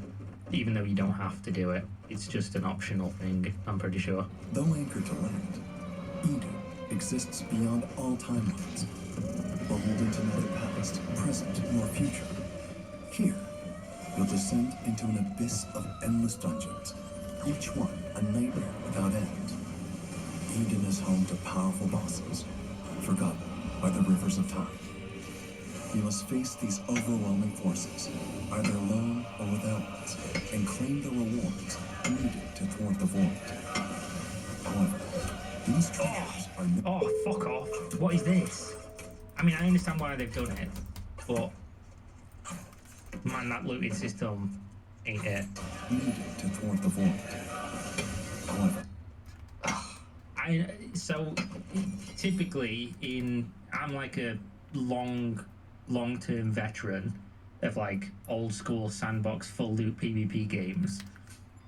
The reason they always have looting systems that are like cumbersome, which is what he's doing here, dragging stuff, is so that you can't just like insta loot a bunch of shit and then just run away. You can't like combat loot and loot things in the middle of a battle and then just peace out. So that's why they've done this, but there's way better ways to do it than this. This looks ass. It just looks goofy. Obviously, in like Escape from Tarkov, they have the system where you have to search and it takes time to search, so you have to be safe while you're doing it, otherwise you're going to die. In many other games, like in Darkfall Online, for instance, way back in the day when Darkfall Online existed, that had like a bag that would appear, and then you had to drag things into your bag like this, but everyone just used like auto loot macros, like an auto hotkey script that just like saved the position of where your bag was, and then you just clicked the button and it would instantly loot it in. People will do the same thing with this, by the way, 1,000,000%. So there you go, just prepare yourself. these treasures are no ordinary spoils. Rare and immensely powerful, they can blind even the purest of heart to greed. In the shadow of temptation, even trusted comrades may turn foe. Eden is a vast, boundless realm steeped in darkness. The deeper you venture, the greater the risk and reward. But be warned, the path forward may offer no return. Your time in Eden is limited. All acquired rewards are stored in a queue, but it too has a cap. Choose your inventory wisely. Ooh, yeah, the performance doesn't look very good here, does it? It's a little bit laggy. So there's a timer in here as well at the top. For all else will be lost. You must return to Cetera before time runs out. If you fail to escape, everything you claimed will turn to dust. Descend into Eden's depths, where time... A lot of people are going to be upset by a few things that are shown in this video. I think it looks cool. I like the concept. I like the game having like a game within the game with the like extraction type thing. We like each ones of it. I don't know, depends how fun the PvP is and how fun the combat is and the rewards and things.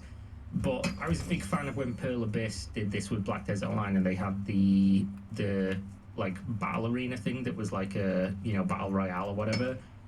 It was fun, and it gave you a way to progress in the game by just doing like a mini game essentially that was just You didn't need a gear requirement. You didn't need X, Y, and Z. You just go in there and you do this thing, and then you got stuff for doing it. And it was a nice break, but still playing the same game and still making progress on your account. This is cool. And also,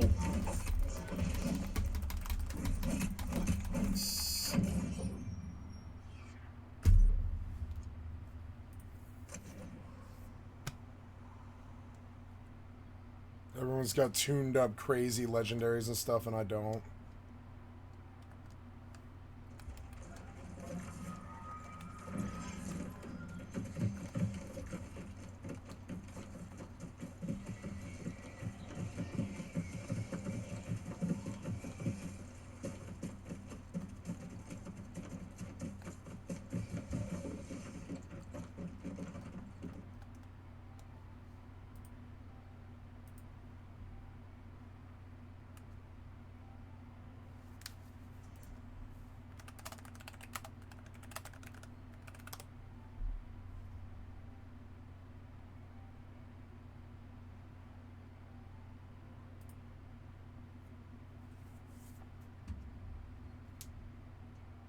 Welcome back to another New World Guide. My name is Laz, and today we're going to talk about the Gold Curse. Thank you, JLaz024. I'd like to set your your channel. endgame material used to upgrade artifacts and gear. It's important to note you can only obtain one Gold Curse coconut a week, and they are only found in the new PvP zone, the Cursed Mists. To get the Gold Curse coconut, you want to fast travel to the Sanctuary Shrine in Cutlass Keys and follow the northern coast into the Cursed Mists. First, we're going to stop at Cutlass Keys to craft a glittering gold key at the Well of Misfortune. This key opens a chest worth 500 cursed doubloons. Again, this can only be looted once per week. I am working on a crafting guide as soon as I get through some of this stuff for what you can do at the Well of Misfortune. So once I have that, I will make sure to link that in the description. Moving along. Now we're going to fast travel to the Sanctuary Shrine, and we're going to start moving along the northern coasts. Right before entering the PvP zone is where you're going to find the chest that I referred to that has 500 cursed doubloons in it. Once you enter the PvP zone, you'll automatically be flagged for PvP. And if you loot any cursed items, half those will drop. It is looted, it disappears, but it will respawn. And once you have your coconut, you're going to need to loot up to 4 versus the cursed stash. This contains a couple doubloons. Don't worry, your coconut is safe. You will not lose that on death. Now there are 2 types of chests in this area. First is the cursed stash. This contains a couple doubloons. What you're looking for are the cursed hoards. They look like these epic chests right here. This is where the coconuts put 800 cursed doubloons in it. Loot not is safe. You will not lose that on death. Now there are 2 types of chests in this area. First is the cursed stash. This contains a couple doubloons. What you're looking for are the cursed hoards. They look like these epic chests right here. This is where the coconuts come from. You'll need to loot up to 4 of these hoards to get your weekly coconuts. So that's right, just kind of a mercy rule. If you don't get it on your first 3, the 4th one, you're guaranteed to get it. You'll need to do some general searching in this area. Once a hoard is looted, it disappears, but it will respawn. And once you have your coconut, you're going to want to hightail it out of the PvP zone the same way that we came in. Do not fast travel until you're completely out of the PvP zone, or you'll lose your cursed items. They essentially need to be cleansed when you're walking through that gate leaving the PvP zone. Let's not forget to stop and get our chest containing the 500 cursed doubloons using the gold glittering key crafted earlier in the guide. And now you're safe to fast travel.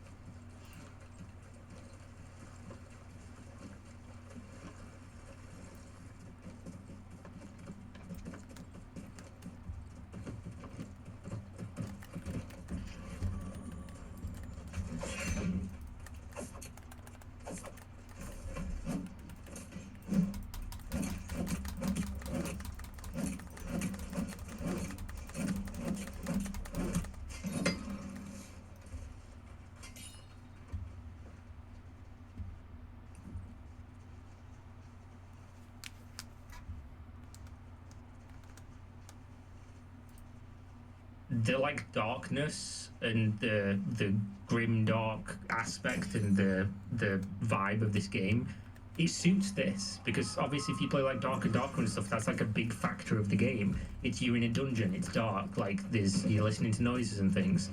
This looks cool. The element of not like hand-holdy, everything has to be super bright and things in this game, generally I'm a fan of.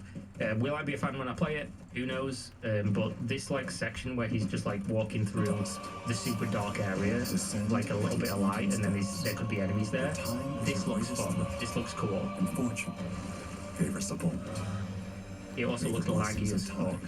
Guide your journey in Chrono Odyssey.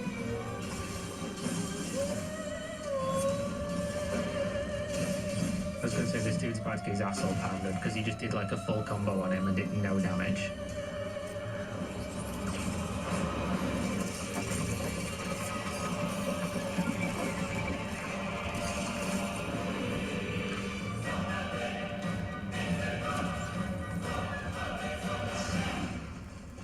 Okay. I mean, what more can we say? That's a cool trailer. That's a really cool trailer. Very interesting. I know they said the game was supposed to be a mobile game, and I can see how it originally came from that, but I've been playing Guild Wars 2 for like 6 years now, and we only get a limited amount of abilities anyway, so it's not too big of a deal breaker for me if that is actual gameplay and it does look like it. I'm very interested to see how this goes. Personally, I want to see how they'll do a mage class. So it was a mobile game like 4 years ago, and it wasn't a mobile game, it was a game that was being developed that could be played on mobile.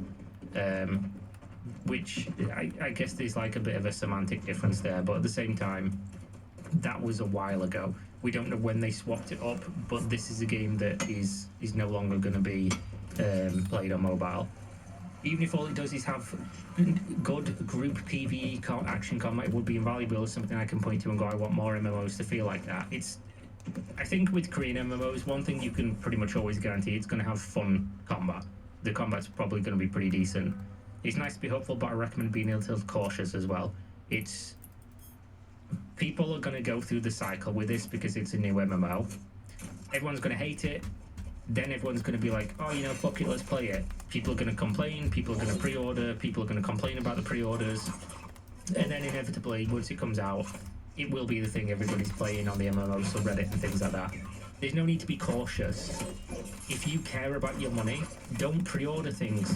Full fucking stop. Like, this is very simple. It's been Please let me up. Many Please! adults, God right? damn it, man! I can't move! Boomers Your like fucking me. game sucks sometimes. If you feel like you need to be cautious, you don't. Like, just try and why games did for two what guys they are, come they're while video I was games. looting a chest? If you They weren't there don't waste before, your money, and play I the started with beta, low health. Watch people play the beta. If you don't get in, The chest if it takes looks like so something you're interested in, long.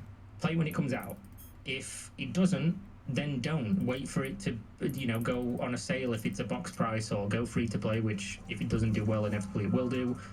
You don't have to be like cautious about a video game. Like, just play it, enjoy it, don't enjoy it, who gives a fuck.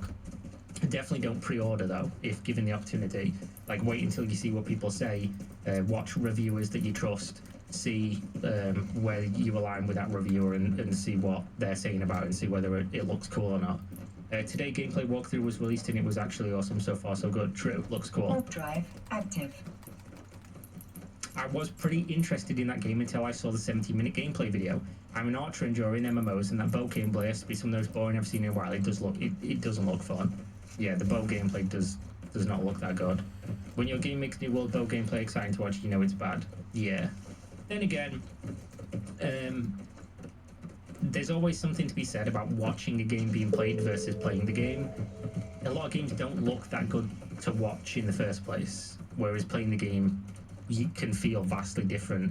So maybe that's the case here, maybe it's not, we'll have to wait and see. There isn't anything revolutionary about it, just hope the folks who like it have a good time. Reasonable. Graphics and environment look great, but I'm very skeptical about gameplay from what I've seen. You have about 6 skills across 2 weapons. I get I wanted 4 full bars of skills like Aeon, but 6 skills way too low for any gameplay depth. Devoid of context, I understand, but within context of like dodging, having to aim your abilities and things, blocking, and managing stamina and stuff like that, 6, 7, 8 abilities seems like more than enough. Especially if you can change weapons and things to keep it a little bit more fresh. The only thing for me with having a limited number of skills is how is it going to feel to use those same skills for 1,000 hours, right? Is it going to be a level of customization that keeps it fresh? Is it going to be fun enough that makes you not care that there's only a limited number of skills? The actual minute to minute of using 6 to 8 skills or whatever it's going to be isn't a big deal at all. I think that's fine, especially again in context of like dodging and parrying and things. But the issue with that is like, can you have like meaningful combos? Can you make them feel different over time? You know, how much customization is there and things like that. I think that's a way bigger thing than just, oh, there's only 6 abilities to use second to second. That doesn't really matter to me all too much. Anyway, there we go. Thanks for watching as always, guys. All we can hope for is that the game's going to be fun. How long will it be fun for? Who knows? But I'm looking forward to playing it, and I can't say that for most MMOs. Like, they have at least a little bit of some interesting flavour going on, which is a win for me, because, you know, most MMOs are fairly formulaic in how they look and what you come to expect. This one, at least, is doing things a little bit differently. And we just have to hope it works out, and obviously, it's not... Just don't hit him, huh? Just don't hit him, huh? We know better, don't we? Either way, thanks for watching. Hopefully you enjoyed. Leave a comment. You want to see me cover something, let me know on social media. Go buy some gamer subs. You can buy caffeine free, caffeine included. You can buy awesome sweatpants like these. Super comfortable, super nice. Don't know why I'm wearing them when it's currently hot as fuck, but there we go. That's how you know they're comfortable. I'm willing to sweat it out. But yeah, if you use my code, you'll get a discount. I'll get money back off anything you spend, and I'll see you next time. Stay safe. Peace. G'day guys and girls, welcome back to SideQuest Gaming, where we take a look at both old games and new to try and uncover some of those hidden gems you might want to give a crack and try out for yourself. Today, we're taking a look at a really interesting little indie title by the name of Rogue Waters, which is a tactical turn-based pirate-themed kind of roguelite, where we command a pirate ship with some turn-based boarding combat and throughout the game. As always, we're going to dive in for about 20 to 30 minutes of gameplay, and at the end I'm going to wrap up with a bit of my thoughts, recommendations, and impressions on the game. So let's dive in, and we're going to grab a new profile. We're going to go normal difficulty and jump on in. I have spent about 2 hours with this game so far, so I'm relatively familiar. The company's here. Standing between us and our treasure. Unwise. They look terrifying. Let's show them why they should be. Alright, let's skip the tutorial and we'll explain it as we go. Alright, so the combat in this game is quite interesting because it's a lot about positional movement. So if we, for example, give this guy here a whack with one of our little mates, you can see he pushes him back and moves into that location. So a large amount of the way that we want to position combat is pushing people into things or off things. So we grab this mate, we give him a... What's up, guys and gals? Welcome back to the Nerd Castle. Today in the world of indie games, we're going to be checking back in on a game called Drill Core because they've been patching like wild. This is one of those early access games that's very, very good. It's very entertaining. It's a game about digging down to the core of the planet and then blowing it up with a giant nuclear weapon so that you can fix the ozone layer and people can now live on top of it. Unfortunately, there are Starship Troopers style bugs all over the place on all of these planets, and so you've got to work your way through biomes while collecting all kinds of resources so that you can upgrade your corporation and make them more effective going further on into the game. The reason why we're covering it is because it's been a solid year and a half since the last time I played the game, so I spent all day yesterday playing around with the title. Recording it right now because they added a new race to the game. You can actually play as dwarves now, if you want to. They've been out for a little bit, but I found that the dwarves were kind of clunky and not very fun to play, so I sort of sat on it for a few months, like 4 or 5 months, and I'm hoping that today they'll be all fixed up. But if not, we'll get to it because this is my first impressions of the current Drill Core build. If ever watching this you wanted to get the game for yourself, I got a link for you down below in the description. You can check out the game there. But let's go ahead and start it on off. So in this game, we've got to decide what planet we want to go compete on. I would suggest we do Winterhold maybe? I don't know. Doesn't really matter too much to me. My core durability is down by 400. I don't have the third biome unlocked because I can't win on the third difficulty as of right now with the humans. And so let's pick our dwarf platform real fast. I have done nothing with the dwarf platform because I played them like twice 4 or 5 months ago, and I found that I really did not like the dwarves, which sucks because anybody that's been on this channel for a while will know that I'm like an avid dwarf player in every single game ever. And if I can't get dwarves, then I play orcs. Those are my two decisions. I guess we can go on Core Master difficulty and just kind of see how it works out. As of right now, there's 2 planets. There's a desert planet and an ice planet. Oh, I got the coconut. Every single time Yes. you decide to do a new run, it's going to give you random modifiers on that run because you're a corporation that's taking contracts for colonists in order to fix their planet. So on this one, we got to put a nuke in the core to warm it up so that it becomes inhabitable. Let me get my qualification real fast, and we'll start the contract. Yeah, there's a good-looking batch of dwarves right there, man. They're looking like they're about ready for war. They look like they're ready to throw down, but that is the natural state of all things bearded in space. There's our platform landing on the planet, and so let's get to it. There's not a whole lot for us to do right now, except dig down. This game has a number of UI elements that I will now explain to you. I've covered the game before, but like one of... Good. Because that's going to drop gravel.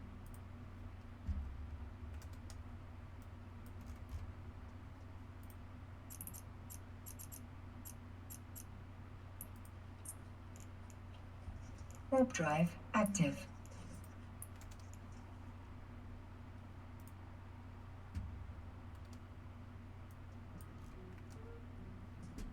Hey, how's it going, guys? It's Nate here. And recently, Fallout's Lovecraftian subplot received quite an interesting update. So, for those of you who are out of the loop, since Fallout 3, beginning with the mysterious and spooky Dunwich building, the Fallout franchise has been entertaining a sort of eldritch side story involving ancient, dark gods and the humans, both pre- and post-war, who have been serving them. Bethesda has always been telling this cosmic horror narrative somewhat indirectly, through the use of Easter eggs, environmental storytelling, and some out-of-game references in the guides. But over the years, it's steadily been growing in its size and scope, and generally just getting a whole lot weirder. I've got a few videos on this channel that pretty thoroughly investigate all of the details and beats of Fallout's Lovecraftian lore up until now, and I'll link them in the description if you're interested or would like a refresher. Frankly, there's just a little too much for me to even summarize in a video like this without going on some major tangents. But the big news is that recently, we've gotten some more Lovecraft stuff. Just a few days ago, on June 3rd, 2025, Fallout 76 received its long-awaited Gone Fission update. Get it? Fission sounds like nuclear fission, yeah, I know. Which primarily introduced a new fishing mechanic where players can acquire rods, cast lines, and catch an assortment of, well, fish for a variety of rewards. Fishing gameplay itself is very Animal Crossing-like, and frankly has received a somewhat mixed reaction from players, but that's all beside the point of this video. What we're interested in is where this update gets a little eldritch. You see, upon installing Gone Fission, a new location will become available on the eastern side of the map, within the Mire region, called Fisherman's Rest. And it's one of the strangest places in the Fallout franchise, which is saying something.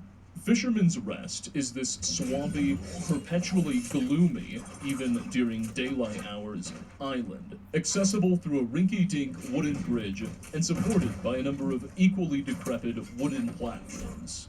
Here we'll find 2 characters, a certain Captain Raymond Clark, an Irish-accented former fishing boat captain, and a mysterious, uncanny fellow in a yellow rain jacket, known as the Fisherman, who is obviously not entirely a normal human. The Fisherman communicates only in vague grunts, and as we observe in dialogue with Captain Clark, seems to be psychically controlling the captain in some way, almost like he's puppeted the man and using him as a vessel to negotiate with us. Take a listen to our opening dialogue.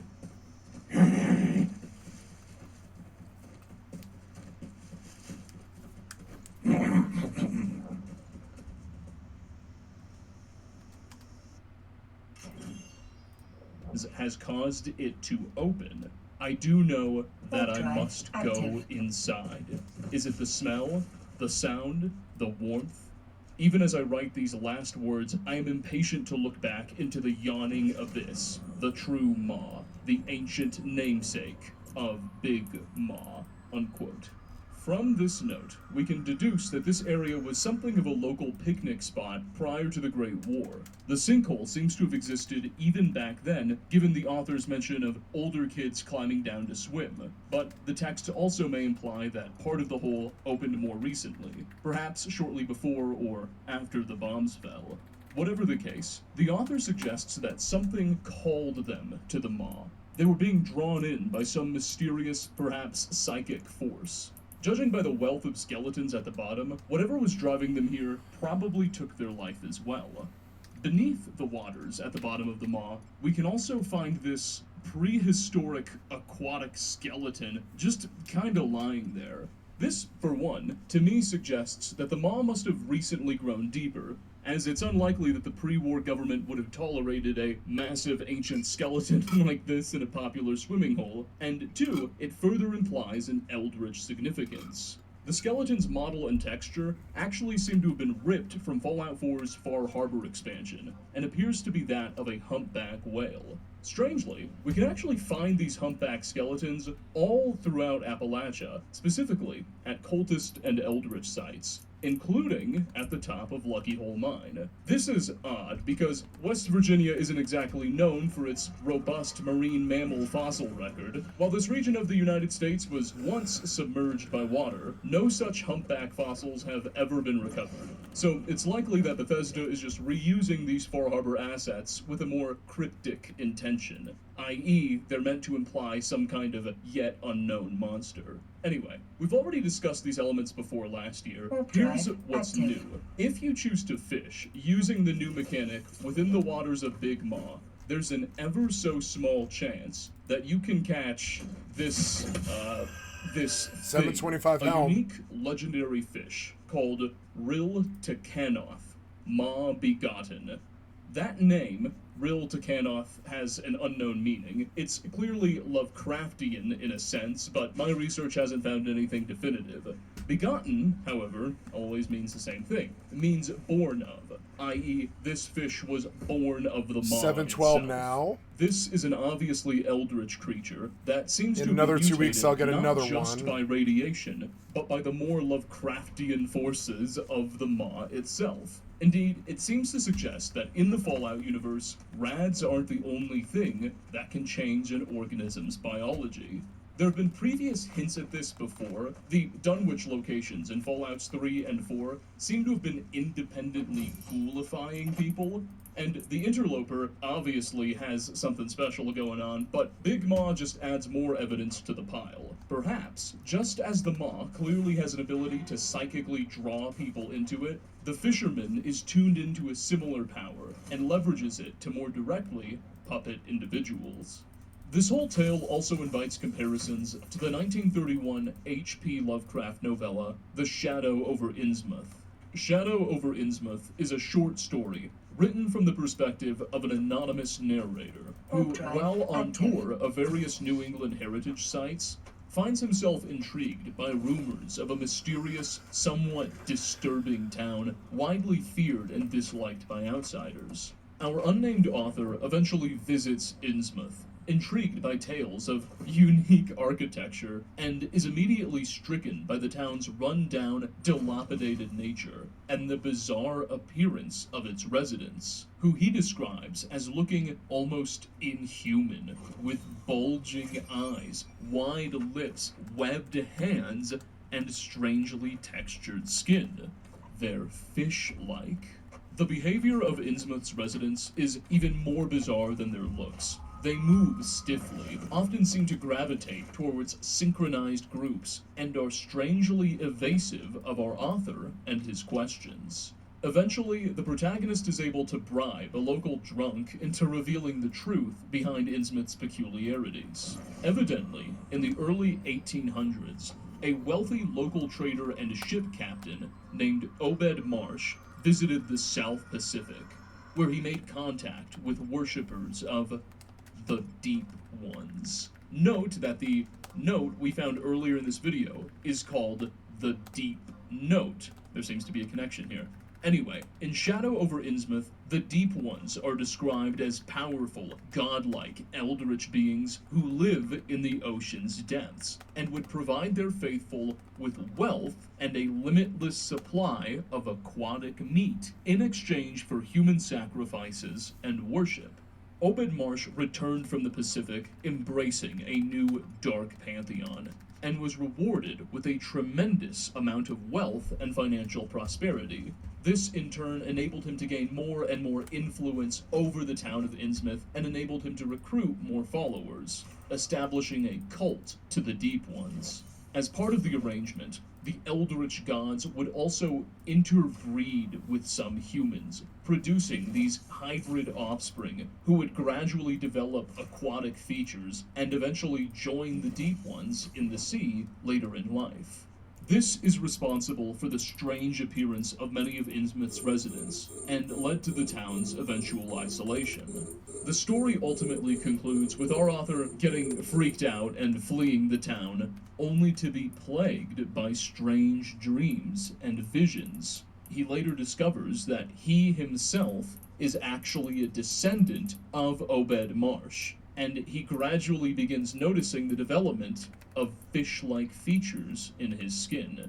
While freaked out at first, the protagonist eventually accepts his fate as a great and noble destiny, and he returns to Innsmouth to take his place among the town's eldritch elite.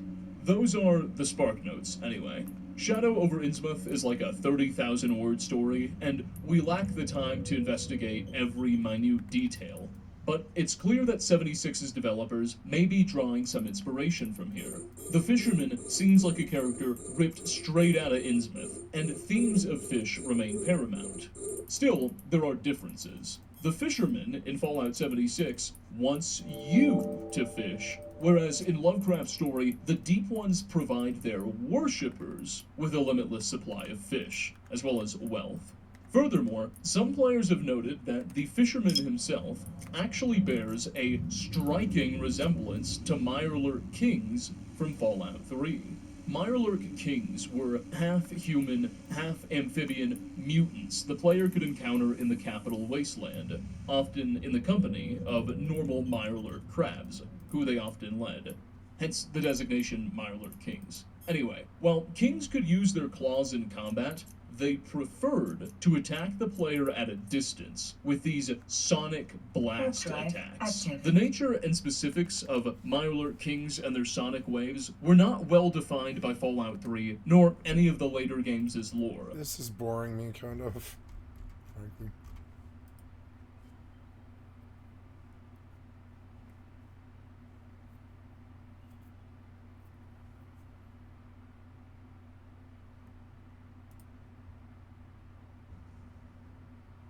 So the Switch 2 is out, and honestly, I wish I could say I was excited.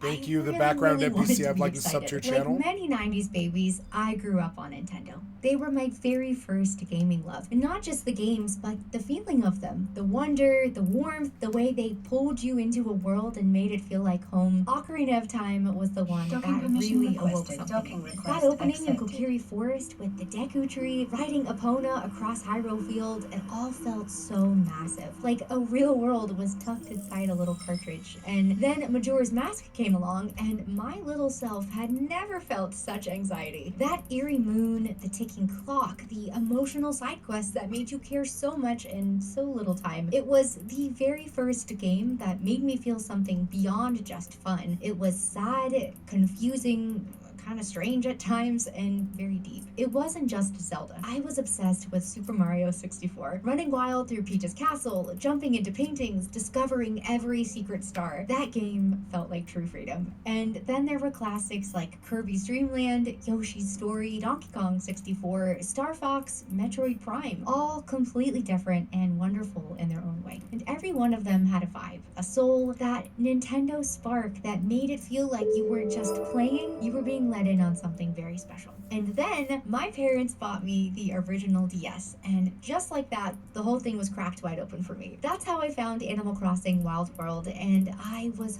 hooked. I spent hours in that little village, rearranging furniture, writing letters, fishing for red snappers, and visiting my best friend's town during our weekly sleepovers. Even now, just hearing the soundtrack makes me very emotional. It takes me right back to those quiet, cozy afternoons after school, all curled up with that clunky silver DS with nowhere else that I needed to be. Truly the epitome of nostalgia. I didn't know it then, but those games were helping to shape how I saw everything. Stories, characters, even myself. And for a while, it really felt like Nintendo understood how to make something that mattered. And it didn't stop there. I basically owned every major Nintendo console, starting with the N64, GameCube, Wii, DS, 3DS, even the Wii U, which, in my humble opinion, was ahead of its time, by the way. But I owned all of them, and when the Switch was announced with Breath of the Wild, I was beyond excited. Like, very cringely crying at the announcement trailer excited. As a Zelda fan, it was everything I'd ever wanted in a game, and to this day, it is still one of my favorites. That launch brought back so much of the old magic, which is probably why I held on for so long, and I even wanted to work for them. Like, genuinely. I applied to corporate Nintendo PR jobs probably 15 to 20 times. I'm not even exaggerating. Back in 2019, I was pursuing PR, and when I got the opportunity to go to E3 that year, the very last E3, by the way, I actually spoke with a Nintendo PR team in person. It was magical. The Nintendo section of the event was so overwhelming BRB, I and gotta go electric, pee. and I remember thinking, this is it. This is what I want. This is what I want to be a part of. So please, hear me out. What we are about to discuss isn't coming from someone who's out to bash Nintendo. This is coming from someone who genuinely, wholeheartedly, even at times very cringely, loved Nintendo and their games, and really believed in what I thought they stood for. But over time, I've started to realize that maybe Nintendo isn't the company I thought they were. What I've seen over the last few years is that my nostalgia goggles have been working overtime, and they've kept me from really seeing the true nature of a company that I once held so dear to my heart. So, let's dive in, and let's start with the release of the Switch 2. It's officially out now, and sales are booming. Records are being broken, and over 3 million units were sold worldwide on release day. People are also loving Mario Kart World, and I'm genuinely very happy for them. Yes, the game looks like a lot of fun. I just wish I felt something, because more than anything, I just feel tired. At $450 or $500 if you get it bundled with Mario Kart World, this doesn't feel like a celebration of the next chapter. It feels like Nintendo seeing how far they can stretch our loyalty, how much they can charge us for something that isn't even new, just a little bit newer. And listen, I'm not here to crap on Mario Kart. I actually really like Mario Kart. I do. It's one of those comfort games that's always been there, and it's attached to so many fond memories of playing with friends and family. But even though it looks fun, when that's the flagship title for a brand new console launch, I don't know, I personally just couldn't get behind the hype. It feels kind of boring, safe, predictable. Nintendo isn't asking, hey, what's possible here? They're asking, what can we get away with? Because $80 for Mario Kart World, that's not just a new number. It's a shift in how this industry treats its players. And what surprises me, even though it shouldn't at this point, is that it's Nintendo, of all companies, ushering in this new pricing standard. This wasn't them reluctantly following a trend that I know was inevitable, but this was them leading the charge, setting a precedent, establishing $80 as the new normal, and not with some expansive, genre-pushing new experience, but with an exact game formula that we've literally seen 16 times at this point. And it makes you ask, why? Because meanwhile, I'm looking at games like Helldivers 2, Hi-Fi Rush, Lies of P, Remnant 2, Clair Obscur, Baldur's Gate 3, and so many more. Games that have real creative vision, some with massive campaigns, even some with fleshed out co-op systems, launching at or below $60. And many of these games are taking risks and really pushing boundaries, and somehow they're still finding a way to be more accessible. So when Nintendo drops a new console and leads with yet another Mario Kart at a higher price than ever before. It doesn't feel like they're honoring their legacy. It feels like they're monetizing it, like they're using it against us. Actually kind of feels like a slap in the face that stings pretty badly. And yes, to be fair, the Switch 2 is a technical upgrade. 4K visuals, better battery, smoother performance, more storage, it's all technically better on paper. But it doesn't feel like a new era. It seems like a slightly fancier version of something that we already had. And for me personally, this realization of who Nintendo is not like a sudden moment of awakening. I've quietly been stepping back from them for a while now. And not because I stopped loving their games, but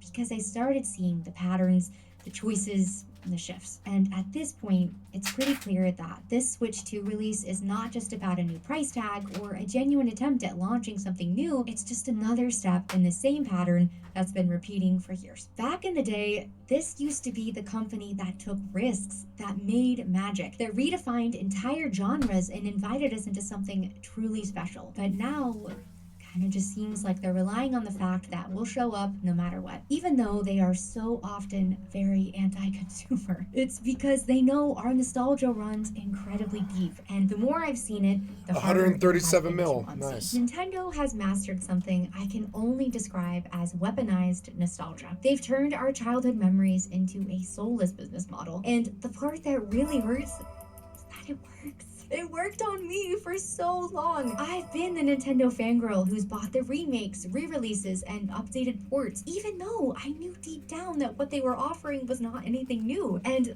looking back on it, I don't know. I guess it was because I didn't feel like I was buying a game. It felt like I was buying a memory. And Nintendo knows that. They know that we remember how it felt to blast through alien worlds in Metroid Prime, or how it felt to spend hours raising your perfect Nintendog like it was your actual childhood pet. They know we feel these titles in a way that goes beyond gameplay. They have perfected the art of re-releasing titles, sometimes only mildly updated, at full price, locking legacy content behind paywalls and subscriptions, and offering nostalgia not as a gift, but as a heartless transaction. And just a quick side note that I found out while I was writing out this video. Just You know stir what my I talk dinner. about heartless? Because I just found out that Nintendo actually replaced the voice actress for Princess Peach after 18 years.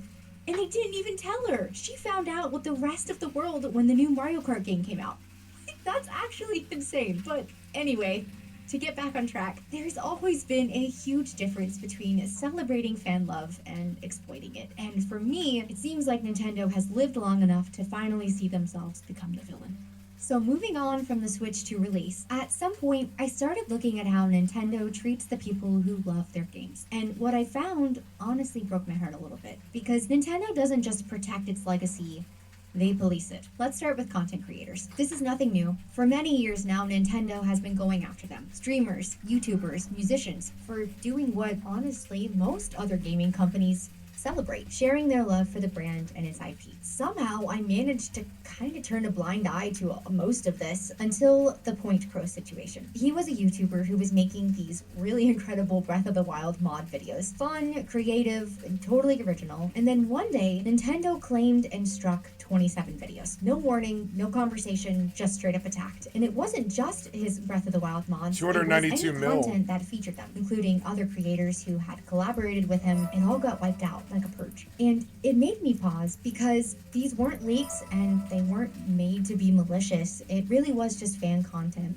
that was made out of love. And Nintendo really cracked down on it like it was a threat. And this was not an isolated case. One that has really stuck with me was Gilva Sunner. And if you didn't know, Gilva Sunner's channel used to be one of the only places online where you could find full Nintendo soundtracks. For years, Nintendo basically had these locked up very tight unless you were able to purchase a physical CD from Nintendo themselves. They weren't on Spotify, Apple Music, Nintendo's YouTube channel, no official platform to listen to any of it. And Gilva wasn't even trying to profit from this. There were no ads or monetization, just the original music uploaded for fans who wanted to relive the moments those songs came from. It was really a gift to the community. And then it was gone. Nintendo initially sent over 1,300 takedown notices, and after that, it was followed by another 2,200. The entire channel was essentially wiped out, and Gilva closed up. Nice. And I know Almost this a might sound billionaire. a little bit dramatic, but that was kind of a big turning point for me when it came to how I viewed them. Just a little side note / confession, but as a former Disney adult who has learned the error of her ways, I feel pretty qualified to say this.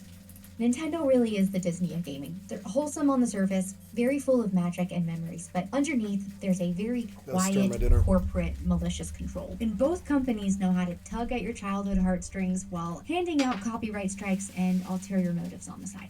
At the time I was watching this unfold, the more I sat with what happened to Gopasunder, the more it made me wonder, why is Nintendo's music so locked away to begin with? These soundtracks have some of the most iconic songs in gaming. They were emotional, timeless, and they were very deeply personal for so many of us. And like I said earlier, Animal Crossing Wild World was my comfort game. And yet, at the time, there was basically no way for me to go listen to it legally. It felt like Nintendo had locked away their history in a vault, and they just would not let anyone open it up. And from there, I started noticing so many other examples. Fan games getting shut down, community passion projects being wiped out, and listen, I get it, IP protection is legally within their right. But it all just felt like they were going out of their way to crack down on this, acting very aggressive, cold, and even heartless. Especially when you look around at many other companies, Sega, Capcom, Xbox, PlayStation, even some indie studios, and you see them amplifying creators, lifting them up, letting the fans be a part of the legacy. But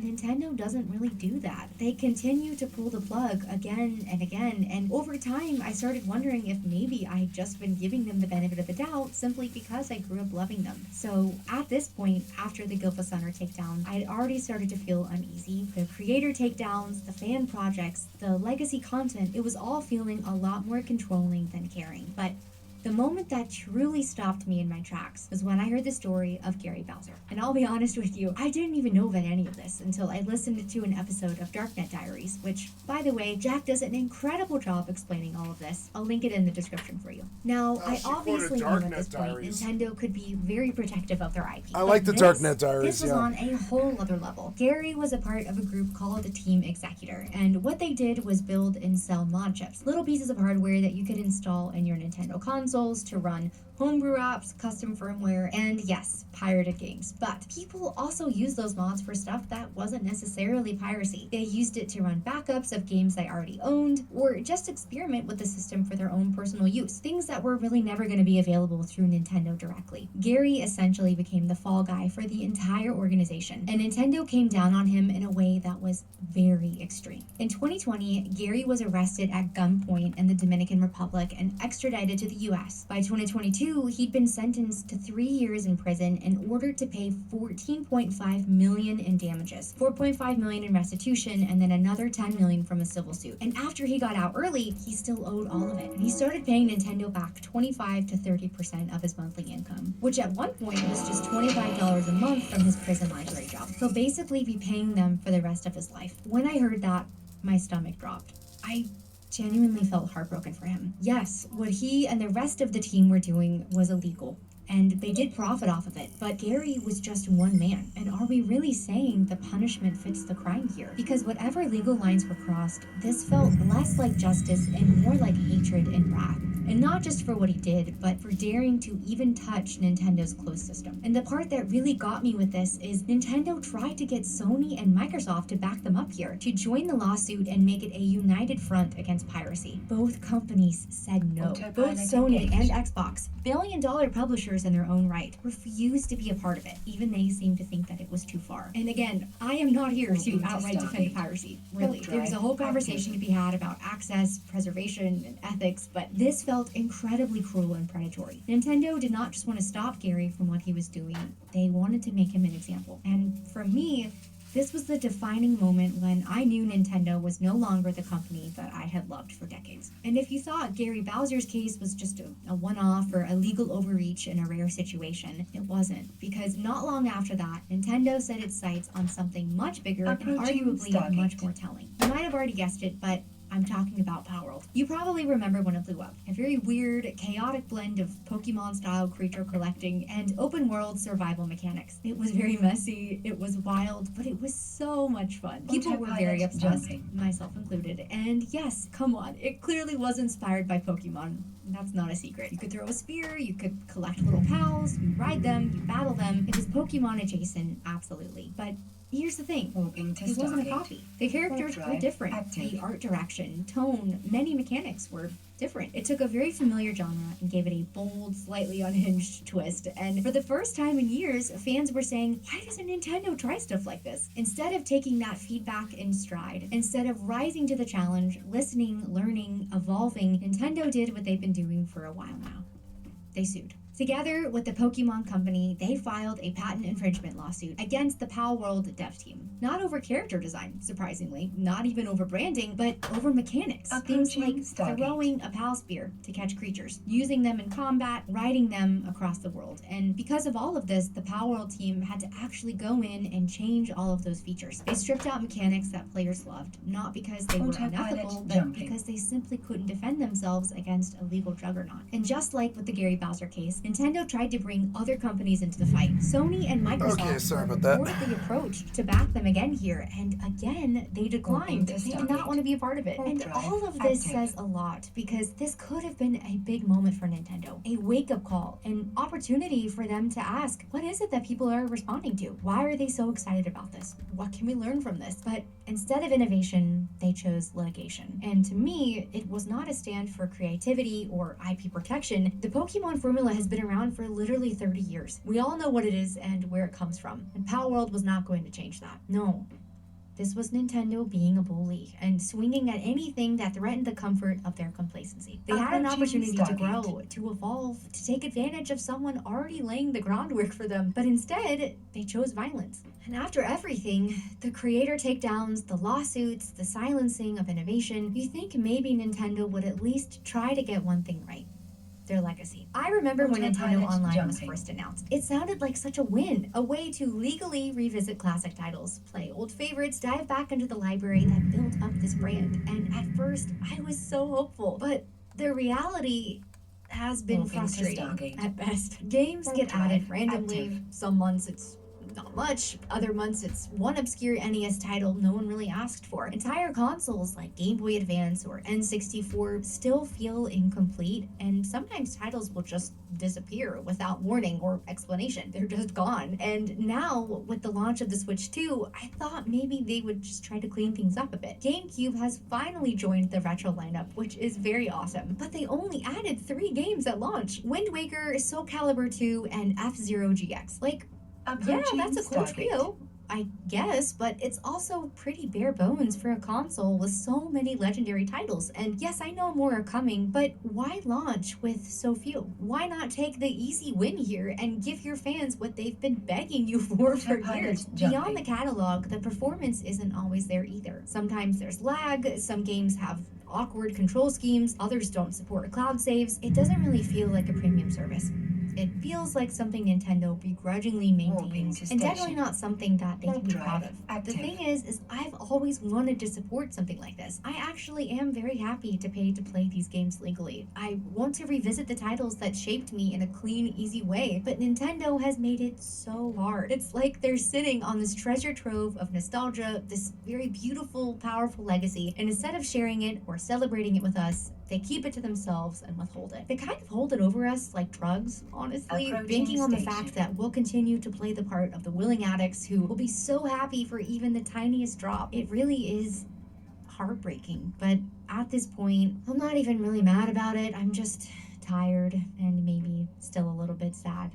Now, again, to be clear, this video is not meant to shame anybody. If you bought the Switch 2 or you're part of Nintendo Online and you're loving it, I think that's great, truly. I am not here to steal joy away from anyone. This video really is just to talk about how I can't ignore how much my own relationship with Nintendo has changed over the years. And I don't love them anymore. Not the company, not like I used to. And that's difficult to say out loud because I grew up on these games. I spent summers chasing stars in Mario 64, winters decorating my Animal Crossing home, racing my siblings in Mario Kart, riding Epona across Hyrule Field like it was the most magical thing in the world. And for me, these were not just games. They were a part of my childhood. And that's why all of this hurts so much, because the company that once led with a full heart and love for gaming feels like it's running on autopilot, giving us the absolute bare minimum. Comfortable, safe, lazy, greedy. We're getting less and paying more. And BRB. look, the industry as a whole is a bit of a mess right now, but it's still fair for us to ask for better, to feel valued as customers, to want these companies to care. And for a long time, I really believed that Nintendo did, that they were different, that they stood for something. But now it's hard to see how that could still be true. I always joke that my relationship with Nintendo is super toxic because even after all of this, even after how I've seen how they treat their consumers and fans, part of me still hopes that they'll change because they could. It really would be so easy. If they wanted to, they could be the company that supports creators instead of silencing them, shares their legacy instead of locking it away, prioritizes joy over control, and evolves instead of punishing innovation. I really would love nothing more than to fall back in love with them. But right now, it just seems like Nintendo is going to keep being Nintendo. Just very stuck and too happy to stay that way. The love that I once had for them was so real and the magic really mattered. But the company behind that magic, it feels further away than ever. If you made it to the end of this video, seriously, thank you so much. Yeah, it was good. I have shrimp, spring rolls, pan-fried shrimp spring rolls, and rice. And I would love to hear your story. What made you fall in love with Nintendo? Are you still in love with them? Or have you also Super had a bit Nintendo of a breakup with them RPGs. like me? Let me know in the comments. And thank you so much for watching. I'll see you in the next one.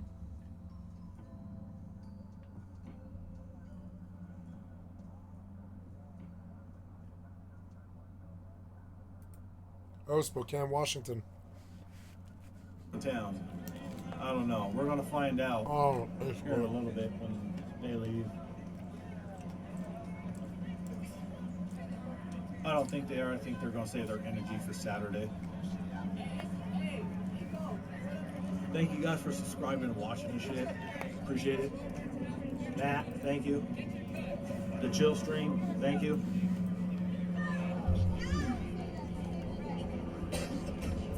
I ain't trusting no bar, man. We can zoom in because baby mama ain't over there.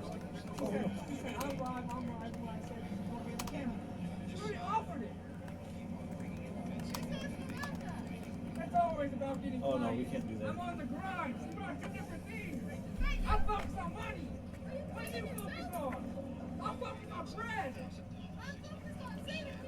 All right, you people to get money. I'm serving people. I'm for the community. I'm blessing them. You blessing them, making a company, right? Back. Oh, I forgot.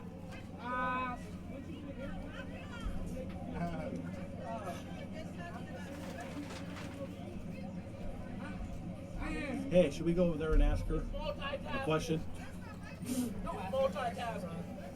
No, no. He said don't go over there and ask her a question. Oh, fuck. Oh, it's a peaceful protest.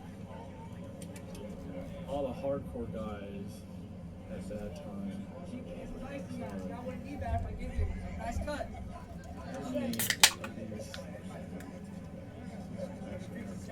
Probably none of them.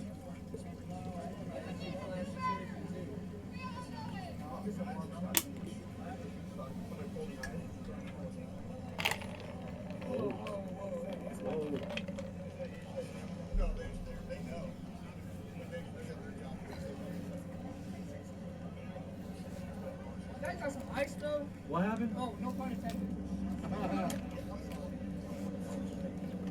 I guess somebody got a knife pulled on him and got threatened to get shot. That's what that fight was about.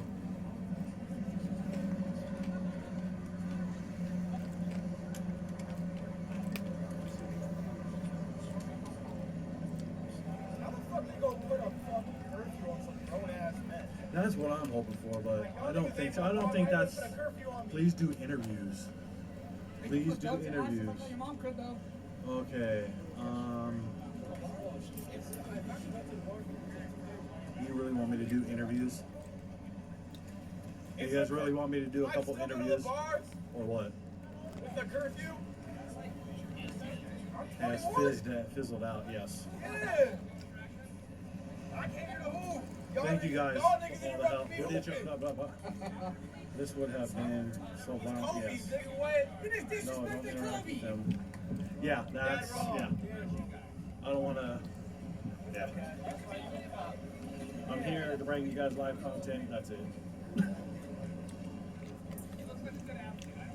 Is it because he's black? It's just because I'm black. Oh, shit, I did that. Hey, they got some good memories. I did. Y'all remember everything. What are you streaming on? Streaming on OnlyFans. Huh? You didn't answer the question, though. Oh, okay. Can I still go to the bars? What's the curfew then? What's the curfew then? For an area? No, I'm not getting into. I don't get into politics with all that shit. Am I local? Yes. I live in Spokane. I'll just put it that way.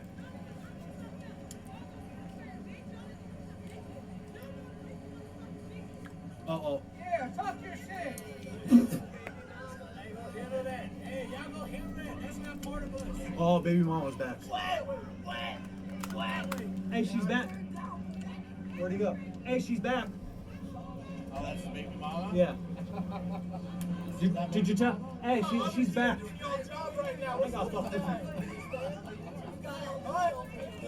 Caring or sharing? That's your no. Oh fuck.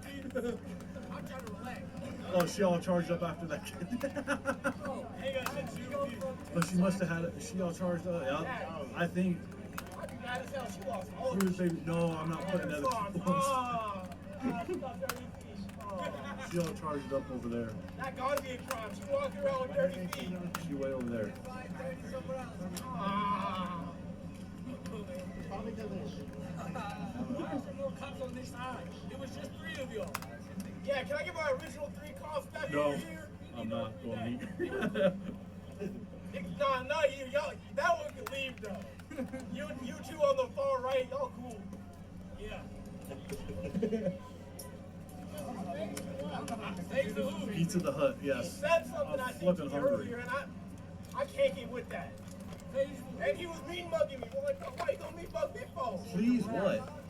Y'all bleed just like I bleed. You want her phone number? Is that why you're asking, please?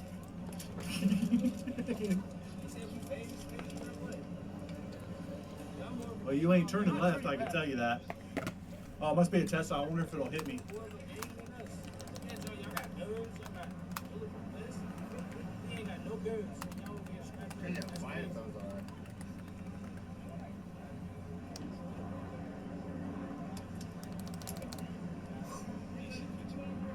Oh my goodness, guys.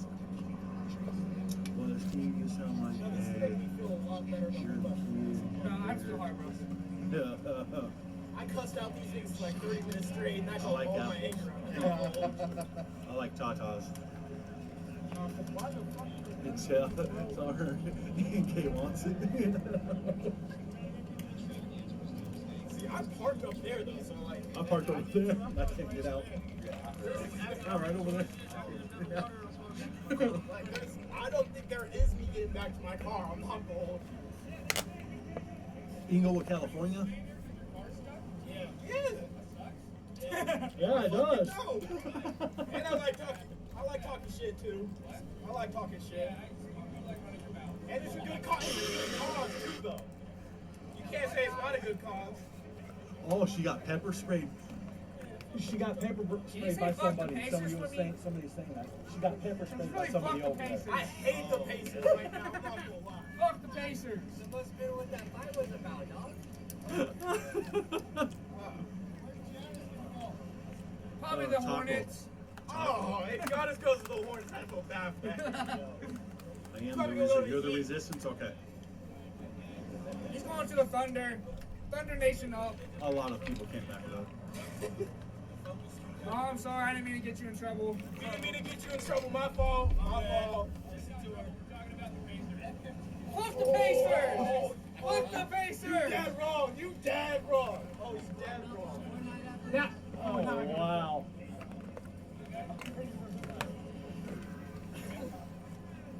Hey, I stuff I can sell you, but hey, a lot of stuff. It's just stupid. I'm eating my tacos. Tacos? Tacos? What kind of tacos? Barricaded. Who? Who, baby? She gone. She got pepper sprayed. She got pepper sprayed. Bro, freestyling? Ooh, y'all coming at me and didn't know I had a motherfucking Yaki one-time child come to my home, take my phone and say, you I have a license to kill. Don't call Josh. Too. Text him. We need our batteries, bro. Josh is running on batteries. Hey, Josh a real one. Josh a real one. Can I do a shout out? Oh, yeah. Yo, football team. No spicy air. That ain't gonna be till tomorrow. It's dying down right now, as far as I know. Fuck out of here. You like losing that.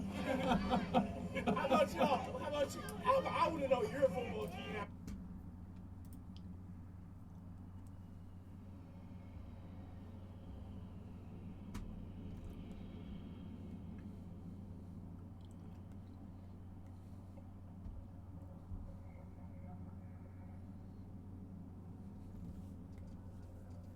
That meal was good. The shrimp.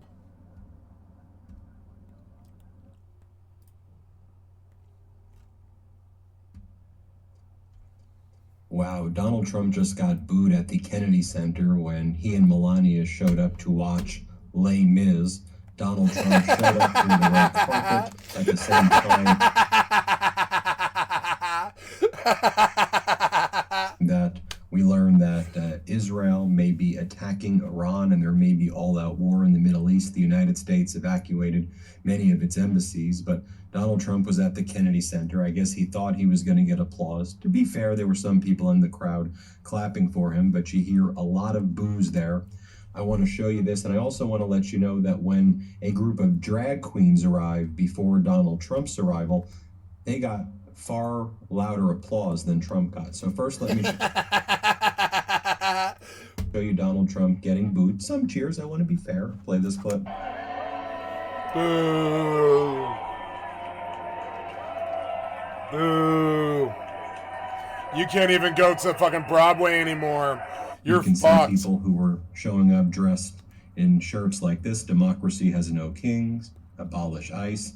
And here's, I think you even see more of this theater at the Kennedy Center clapping when a group of drag queens showed up. Here, play this clip.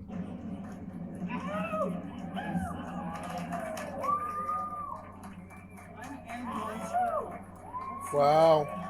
Wait.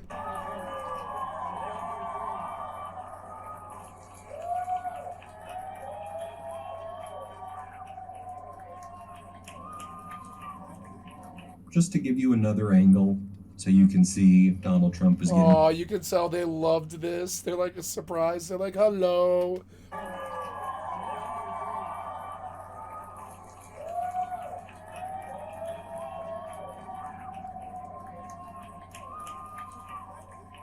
Just to give you another angle so you can see if Donald Trump is getting booed or cheered. I think you'll see more boos than cheers, but this was a heavily vetted audience.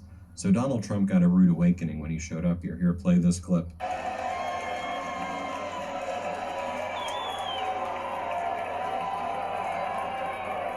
That's the president getting booed. I can't believe they booed the president. I don't think a president has ever been booed when like this. I don't think any president has ever been booed like while they were in office. I don't think that's ever happened in this country before. Maybe we should keep supporting this fucking shithead. You can't even pull a crowd in his own country. All right, now just contrast that to the drag queens who arrived, who I think got a far louder applause. Play this clip.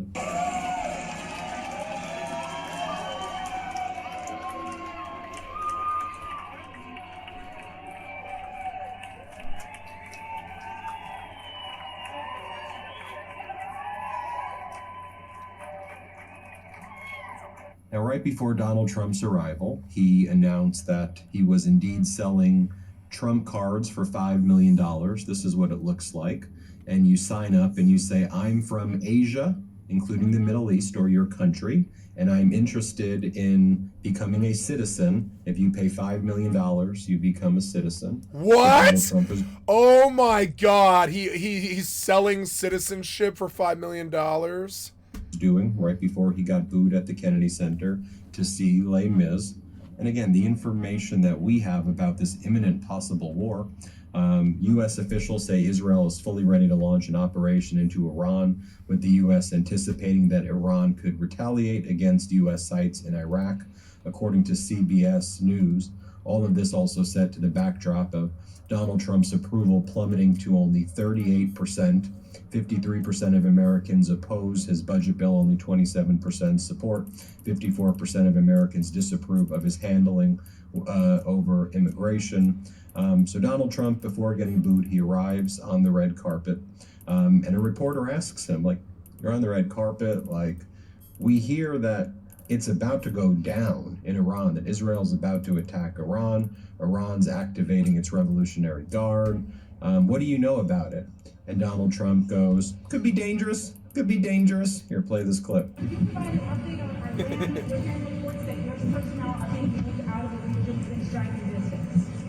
they are being moved out because it could be a dangerous place.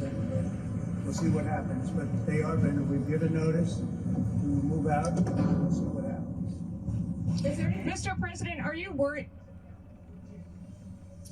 They can't have a nuclear weapon. Very simple. They can't have it. Very simple. Could be dangerous. Then Donald Trump lies. How do you know Donald Trump's lying? It's because he's speaking. And he says that he helped Los Angeles survive, that Los Angeles would be ruined and dead if it wasn't for him. And then he lies and claims that he cut the deficit in half when the deficit has increased. Literally everything this guy says is a lie. Let's play this clip. Today they're fantastic. And the deficit was cut in half over a period of 2 months. Bullshit. They tried to destroy our country. They were destroying our country. And you saw how good the numbers were. We took in $88 billion in tariffs in 2.5 months. And that we didn't even start yet. No, we're bringing the country back fast. And I'm very proud to have helped Los Angeles survive. Los Angeles right now, if we didn't do what we did, would be burning to the ground. What? It's not over yet. You know, these are radical left lunatics that you're dealing with. And they're tough, they're smart, they're probably paid, many of them, as you know, they're professionals. When you see them chopping up concrete, because the bricks got captured, they're chopping up concrete and they're using that as a weapon. That's pretty bad. Donald Trump is asked about the fact that he hasn't done any deals with any countries with his tariff war against the world. And then Donald Trump says, he's asked, so what do you think about the European Union? And he's like, I'll let you know about that in a week. Then he basically says that I'm just going to tell the countries what their tariffs are going to be, and I'm going to call that a deal. And this is what Donald Trump said before getting booed. Here, play this clip. You expect to get a deal with next? So we're dealing with Japan, we're dealing with South Korea, we're dealing with a lot of them. We're dealing with about 15 countries, but as you know, we have about 150 plus. And you can't do that. So we're going to be sending letters out in about a week and a half, 2 weeks, to countries, telling them what the deal is, like I did with EU. And are you happy with the EU right now? You were unhappy with them about 10 days ago. Well, I'll let you know in about a week. If you want to negotiate, I will say that. Donald Trump is told that the protests have spread to 16 cities across the U.S. And then Trump says he doesn't believe that. Play this clip. If this turns into another summer of unrest, what are you prepared to do, sir? If this turns, well, the protests have spread now to 16 cities across the U.S. If this turns in... What you're saying, do I believe you? I don't think so. Well, I got that from the Fox News radio. Jumping. What we have is a situation in Los Angeles that was caused by gross incompetence. They didn't have the police to handle it. The police were asking us to come in. They were very late. We had to go in to save a lot of ICE officers. Held up the building, and they were being attacked. The military went in, the National Guard went in, they got them. The police weren't able, unfortunately, to move fast enough. We moved fast. Then Donald Trump pretends that he knows about Les Mis. He's asked, who do you identify more with, Jean Valjean or Javert? And Donald Trump says it's a tough one. that he doesn't know which one he identifies more with, but he pretends that he's seen Les Mis before. Play this clip. Question on the musical. Have you seen the musical before, and do you identify more with Jean Valjean or Javert? Approaching Stargate. Better answer. No. I've seen it. We've seen it a number of times. It's fantastic. Just about our first choice. That's what we got. And we have others coming. Other great ones are coming. See, literally, the dude lies. See, you saw that he shook his head. Yeah, like I know. Donald Trump is asked about actors boycotting him at the Kennedy Center, and here's what he says. Play this clip. It's been reported that some actors may be boycotting I couldn't care less, honestly. All I do is run the country well. And the economic numbers, you saw them today, they're setting records. We took $88 billion in tariffs in 2 months, far beyond what anybody expected. There's no inflation. People are happy. People are wealthy. The country's getting back to strength again. That's what I care about. And we're going to have a safe country. Trump continues to lie and claims that he stopped tremendous destruction and death. So far, nobody's died in Los Angeles, and the protests were peaceful until Donald Trump sent the National Guard, federalized it, and escalated things. But play this clip. We stopped tremendous destruction and death. We stopped the death. We stopped a lot. And if you look at them cutting up and breaking up the sidewalk and getting it and using it as a weapon, you see that with the curb? They're breaking up the curb, it's curb. And they break it up with a hammer. And then Donald Trump says that if he wasn't there, Los Angeles would be burned to the ground right now. People are wealthy. The country's getting back to strength again. That's what I care about. And we're going to have a safe country. We're not going to have what would have happened in Los Angeles. Remember, if I wasn't there, if I didn't act quickly on that, Los Angeles would be burning to the ground right now. Now, as I mentioned before, there may be an all-out war very soon in the Middle East. The U.S. has ordered all embassies in striking distance of Iran, including those in the Middle East and parts of Eastern Europe and North Africa, to convene emergency action committees and send cables back to D.C. about what measures they are taking to mitigate risks, which is what led to today's departures from Iraq, according to the Washington Post. The U.S. believes that if Israel attacks Iran, Iran will attack the U.S. sites in Iraq. But Donald Trump is watching Les Mis and getting booed and clapped for a little bit, and his drag queens are getting more praise than him. Okay, well, there you have it. Know what you think. I think Donald Trump is officially the least popular president in history at this time. Doesn't surprise me. Hit subscribe. Let's get to 5 million subscribers. Thank you for watching.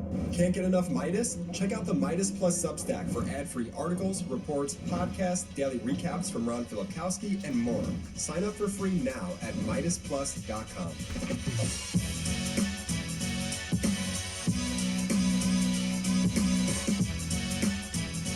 Approaching station.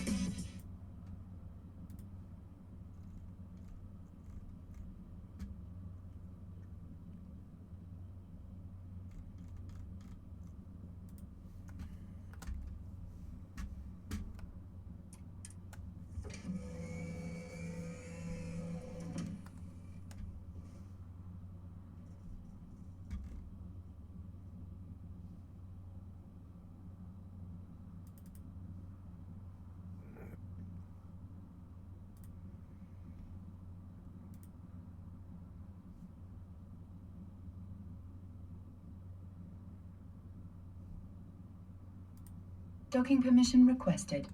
Docking permission requested.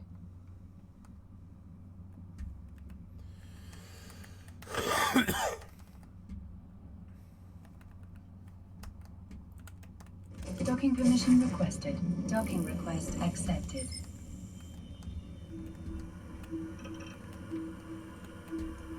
Autopilot disabled. Waypoint reached.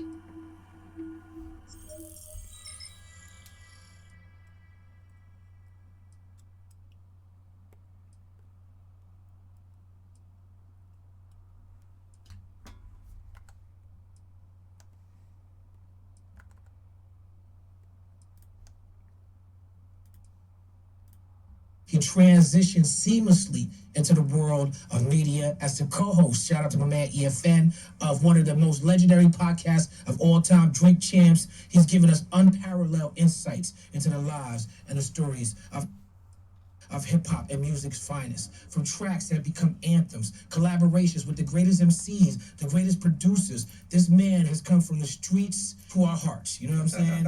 It's not just an interview, it's a conversation, it's a celebration of a legacy. Ladies and gentlemen, give it up for my man, Jose Luis, Podcast Poppy. Noriega. Yes, man. Yes. Thank you.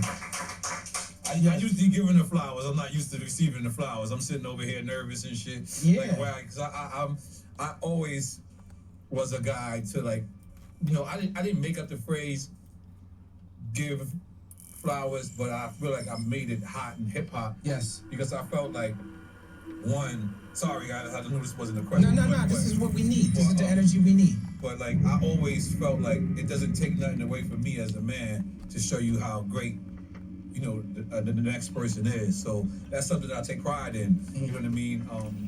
Because me and EFN knew we wanted to give a platform that once we built it to legends. But I want to even give it to people who may have not had as much success as me, who may have not been, you know, who might not have platinum plaques. Because you don't have platinum plaques or you didn't go gold, that doesn't mean that you're not still a legend. Right. That you're not still important, that you're not still in this game. And I just feel like it's catching on now. I feel like everyone else is they want to give people their flowers now. Everyone wants to give people their flowers, but go Google 7 years ago. Nobody did. Everyone was hating on each other. Right. And we were like, yo, we wanted to do that. And it's so beautiful, like, to have somebody like Mem Bleak come on the show, and then I mean to see Mem Bleak out every week after that. Yeah. You know what I'm saying? Me have like Mike Geronimo on the show, and then Mike Geronimo, like, you know, being important, going everywhere. You know what I mean? Like, I take pride in that. I take pride in, like, you know, like having special ed on, and although like again, them to argue with the whole of the West Coast.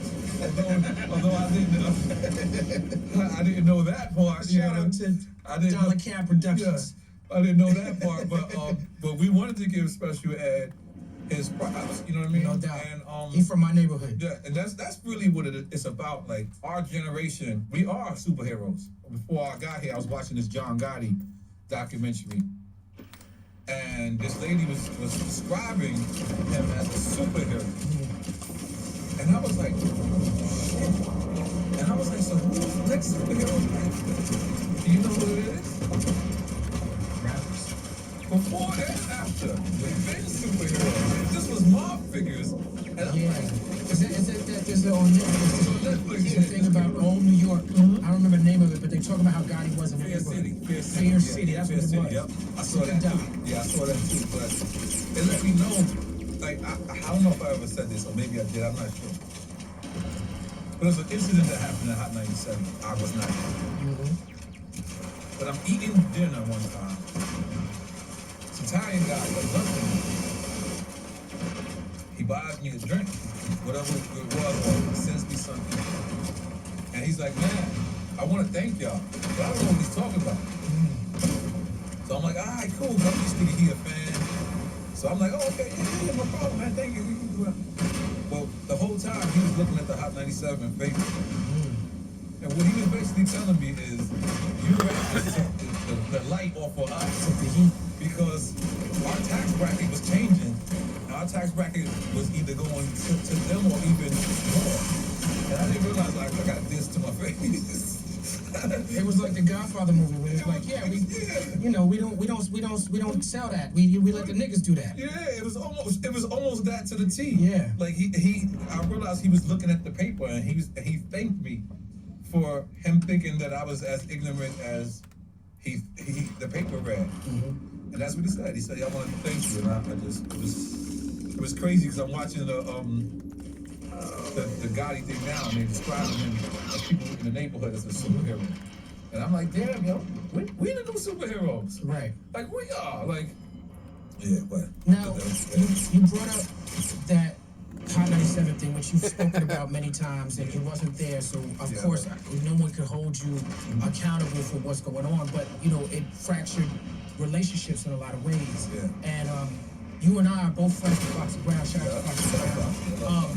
CNN, NCs, yeah. Shout out to Little C. CNN, especially when Capone came home, just from a fair perspective, because I didn't know y'all back then. Part of the CNN thing was brash, real, aggressive. Like the record that Foxy Brown is on is we gonna thug this shit out. You know what I'm saying? Like, and if you was outside of New York at the time, you know what I'm saying? The shit was going down when that record was playing. It wasn't just about whatever issues Foxy and Kim had. You know what I'm saying? But I love the fact that I've heard you speak about, and more than one occasion, Busta Rhymes has put you in a position for you to have closure on certain situations. Like you spoke about how Busta Rhymes brought you around Kim for the first time after that incident. You know what I'm saying? Yeah, I went to a Busta show. You know, to quite frankly answer the question just blunt and as honest as possible, I wish I didn't get involved. I didn't understand females' beef. I didn't understand how females, they're different from men. Females will really take it to that limit. And I didn't realize, like, I love Fox. That's my sister. She can call me anytime. I'm going to pick up. I'm going to text any time of the night, whatever. But I wish I didn't take that stand. What happened was, it was very simple. Mobb Deep had, hot damn hole, here we go again. Right. And we like, oh shit, they're killing them. We're in our fake competition with Mobb Deep. Not real competition, because we see each other, we give each other's fives, but you know. Right. So we're like, all right, cool, let's get Fox. Fox came to that studio with vengeance that night. We couldn't stop her if we wanted to. She had like 16 rhymes, and believe me when I tell you the one that we winded up with was the least disrespectful. It was very, and that was, listen, that was disrespect, but it was the least disrespectful. And I didn't know at the time, so I lived to keep it real with you, I didn't know that if you get on my record and you diss somebody, that people get mad at me too. Right. I thought at the time, like, oh, okay, that's for between girls. But then it trickled down to all this other thing, and it was probably, that's a couple of other moments, but it's probably one of my most embarrassing times in hip hop, because Big called me to get on TRNY remix. Like, I always cry when I watch Big movie, and it's like he's making these calls at the end, like just calling people randomly, like, hey, how you doing? You know, blah, blah, blah. I know for a fact, I was one of those calls. I remember Big calling me and playing TRNY me, because it wasn't out yet. Nasheem Myrix had played it for him. So I remember him saying, like, he actually, I think he kicked half of the rhymes in me. And I was just like, oh, and I was so stupid. At the time, I didn't put Nasheem Myrix with Big. So I asked Big, I was like, how did you get that record? like, because the record hadn't dropped. So I was just like, you know, back then, everyone was bootleg. And I didn't care that Big said he had a verse for me. I was so scared to be in bootleg. And so I say that to say, like, had Big did that, that would have changed the trajectory of our career at that time. And he was willing to do that. He was willing to listen to some well, we had LALA out. He didn't want to co-sign LALA. Oh yeah, I just spoke to C's about that. Big was definitely on that.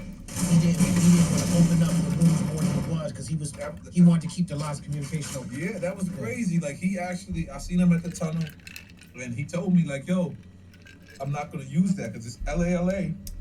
It's for a Bad Boy mixtape. It wasn't an original record. It's for a Bad Boy mixtape. And you talking about this? The Big had heard the original version with the he heard the original. Well, we wanted his cosign. Like, it was. Y'all was trying to put on for the city as well. We was trying to put on for him particularly. We wanted him to be like, yeah, motherfucker, yeah, you representing the city. It was the exact opposite. He was so smart for his age. Like, when you think about it, like, he was like, nah, I don't want to participate with that. Like, what they accusing me of, I ain't do. In hindsight now, that shit makes all the sense in the world. Yeah. Let me get a napkin. But he was operating like a grown ass man in his early 20s. In his early 20s, like 24, 22 or something like that. Thank you, bro. So so good look, damn. All right, everywhere. Yeah, so that was funny. That's a lot of love. That's funny. Yeah, that's funny. Let me get a napkin. That's funny as hell. But I say that to say that was embarrassing for me because, like, if Big was alive, let's suppose Big was alive and he would have did TNY, like, that would have been my dog. Like, that would have been this relationship formed. And the fact that we went, like, they crew went at us and we went at them, it's something I regret. It's something I regret. Well, I think, there's a certain amount of that street energy that y'all were participating in at a time, a certain amount in order to get to that level of, because you got to get to a level of callousness to even participate in some of that shit. There's a certain energy around CNN, and not just CNN, but a lot of the street groups at that time of like, I don't give a fuck. You know what I'm saying? And it's aggressive, and it's hip hop, and it's like, yo, that's just hip hop. It's spirit of competition. Competition when you're younger is different when you're older. When you're older, you're looking at competition like, well, damn, if I win, somebody gotta lose. And do I want my black people to lose? But when you're younger, you looking at competition like, nah, fuck that. You know what's the funniest part about the whole thing? I know I said this, I might have not.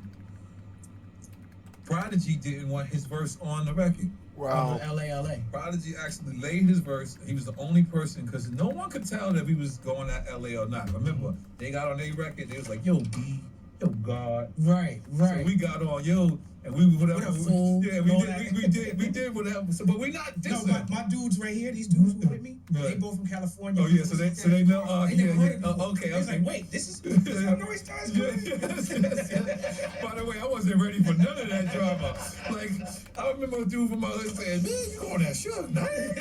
Like, we didn't know what the hell we was doing. But ironically, the funniest part about it is, I remember they calling and saying, yo, Prodigy doesn't want to be a part of the record anymore. He had a verse on it and it said, JFK on our way to LA. So out of everyone else's lyrics, no one lyrics was going at them. No one was dissing them. That's my car? Oh,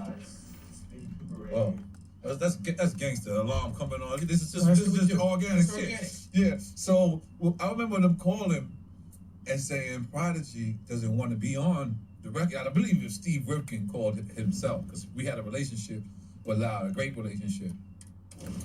And I remember we had no rings. So Penalty Records, at the time, Penalty is not the conglomerate it turned out to be eventually. So, Neil Levine was kind of like scared and was like, nah, we can't put out Prodigy's verse. So we left Prodigy on the hook, but we took his verse off. Now, I remember the day we shot the video, they also said Prodigy's not coming to the video. I remember me being so pissed. And this is your first time in the This industry. is my first time. And I didn't know that this is how this works. Like, people got to clear a record. I thought I'd just get a verse from you and I just throw the shit out. I didn't know I had to clear. I got to get your signature. I got to get your manager's signature. I got to get the label's signature. So I remember we shooting the video. They're like, Prodigy's not coming. And then, what was that record that Hit 'Em Up dropped? Right. Prodigy's at that video the next day. Word. I remember, like, we didn't even talk about it. Like, he just showed up in the video set, and it's like, this is a monumental time in hip hop. Like, I remember me regretting though, like, damn, Tupac ain't diss me. Like, we just spoke to C's. I was like, yo, Tupac dissed you like 3 times on that one song, bro. You really had an effect on that. Yes, that's kind of like dope if Pac was this. I was like, you missed me. Like, I'm over here. Yeah, I remember that. And the fact is, I never got to meet Tupac. So, I always vicariously talk about Tupac through the podcast, but it's really because I'm curious. Right. Because one thing about Pac is, if I ask you about how Pac is, you'll have an opinion. If I ask Tretch how Pac is. But you spoke about how Capone is from Queensbridge, you're from Left Rack City. Yeah. You know, let's go back to the era when you used to snatch them patches. Yes, no problem. And talk to me about Left Rack City and the fact that in your adult life, you grew up to the point your life is so crazy that you actually know Samuel I know. Left Right. I'm going to his party tomorrow. I'm going to Sam. You know the owner of the project Yes, that he grew I'm up in. going to Sam Left Back party. I think it is tomorrow. And you know, Queensbridge is just like any other projects. Is actually owned by the city. It wasn't until I got older that I realized that I don't live in a project. I live in a complex. But this complex is owned by somebody. So, which is dope. Like, I look at Left Right now, like it's getting better and better and better and better. Meanwhile, I look at certain projects in New York City, and it's getting worse and worse.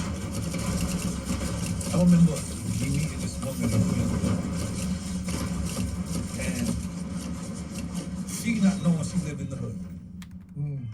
She heard shootouts every night. She seen people get mugged. But the projects at that time respected their elders. Right. They respected their elders so much so that I had to tell her, you live in the hood. You understand? That's how we were back then. We really held the doors for ladies. That shit was amazing to me that I had to speak to a woman. It's a woman like that in 40 Projects too. Who just, the people was just so respectful back then. And life has just changed so much, man. Like I can't. Like sometimes I listen to these new artists' records, and they're dissing the dead, and they're saying about what they doing. Like I'm the wrong person to judge, right? My whole first 2 careers or 3 was based on me saying what I saw. Most of the shit I did, I remember Tragedy had to tell me that. Tragedy said, yo, you don't have to say everything you did to exaggerate lyrics. And I didn't think that was cool to exaggerate. I just wanted to do it. When I listen back to my fucking music, I'm like, holy shit, what's wrong with me? Like I literally said that. I'm like, damn. Like, wait a minute, man. I was not happy. Holy shit. Holy shit. Like, it's just like, holy. And it's crazy because it really is like 2 different people. Like, am I still that person? Yes. But I've seen life now. I've seen that. I made the war report for people in Left Rack and Jamaica, Queens, and Queensbridge. I never knew somebody in Brooklyn would even listen to my shit. I thought my language. It was just records. I remember there was no social media. There's no way. Like all you motherfuckers that be like, the war report was classic. Where was y'all at when the war report was out, motherfucker? You had to be down by 4. You had to into the war report because I had the war report. I used to listen to it all the time. Like I'm not thinking the funk out here. Like war report and reunion stayed on constant rotation for me.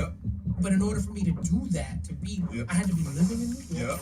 I had to be listening to Hot 97. I had to be listening to mixtapes. I had to be going to Holla at Girls in Queens. I had to be going to Queens Day, to Harlem Week. You had to be immersed in the culture to know how important that album was. Yeah, you're right. So that's why when people see me now, they be like, hey man, who are my shit? I be looking at you like, man, I'm not sure. like for real, because we didn't see it back then. And back then, like I didn't know I was successful until NRE album. And I say that to say, I felt like I made Pharrell secondhand successful.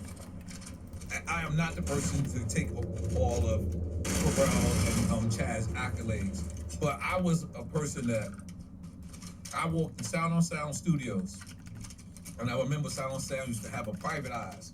It was the strip club right next to it. So I used to always go on Sound on Sound. I was just looking Private Eyes first, like, hey, wait a minute, let me see if I see a little bit, right? And then I walked in, and Pharrell, like, he when I tell him this story, he puts his head down, right? Because he's trying to be humble, even though he's really not humble. But I mean, you just came from seeing Pharrell at Louis Vuitton and Monaco.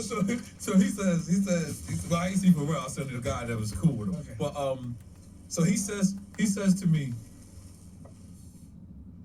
the first person to listen to me is going to be number 1. And I remember because they had heard about like Neptunes, like it was little whispers and things, but I felt like I was the first person for him to try to get on the record with. Like he would produce. He didn't want to produce and then get on the record with a lot of people. Yeah. But I felt like he produced that record. And I remember, like this is a funny story. I remember he was the first producer to take How I Count Bars and make it a hook. Every record that I recorded up until that point had that same hook on there. That's how I count bars. One, what, two, what, three. So I would do it 8 times, and then I would go to my next verse. Because remember, I was guard body at that time. I never wrote rhymes in the studio. I had them shits in my heart. Right. And you started writing in jail. Yeah. So Pharrell was the first person to understand that was a hook. That wasn't counting bars. That was much more than that. Yeah, I understood where the Neptune was going at. A lot of people don't know this about my history, but at that time, right when you was working on Super Thug, Khalees was my best friend. Oh, wow. And I was up in Harlem with Courtney Brown and Khalees. Let me get some. And When I Hate You So Much right now, in that era when that was first popping off, like, you know, and then, you know, Pharrell produced on my album 2004 on Beautiful Struggle. He did Broken Glass. Wow. The Neptunes, not just Pharrell, but yeah, Neptunes. Yeah. I'm sorry, Chad. I gotta always keep saying Neptunes. I keep forgetting, man. Yeah, shout out to Chad. I love it, Chad. I remember when Pharrell sold me that beat. When I hear stories of how Pharrell did other beat people. I remember him being, you know, in the studio. We was in Record Plant in LA. Record Plant. Okay. Yeah, and he was like, you know, jumping on tables and really selling. Jimmy Ivy like was Dr. in the room. Dr. Dre's studio. Jimmy Ivy, yeah. And so, no, but it's not a lie. It's absolutely factual to say that as talented as the Neptunes are, the Neptunes is one of the greatest hip hop production duos of all time. Of course. They was gonna make it with or without NOR. Yes, I wholeheartedly they was believe gonna that. make it. But the first time people checked it was and then Grimy and then I wholeheartedly believe it was Oh No. It was Oh No. Oh No, Super Thug. I remember, I swear to God, and I know it's gonna sound crazy, but I remember taking Pharrell to Jay, to Nas. I remember after Oh No, and Big Tigger denies this.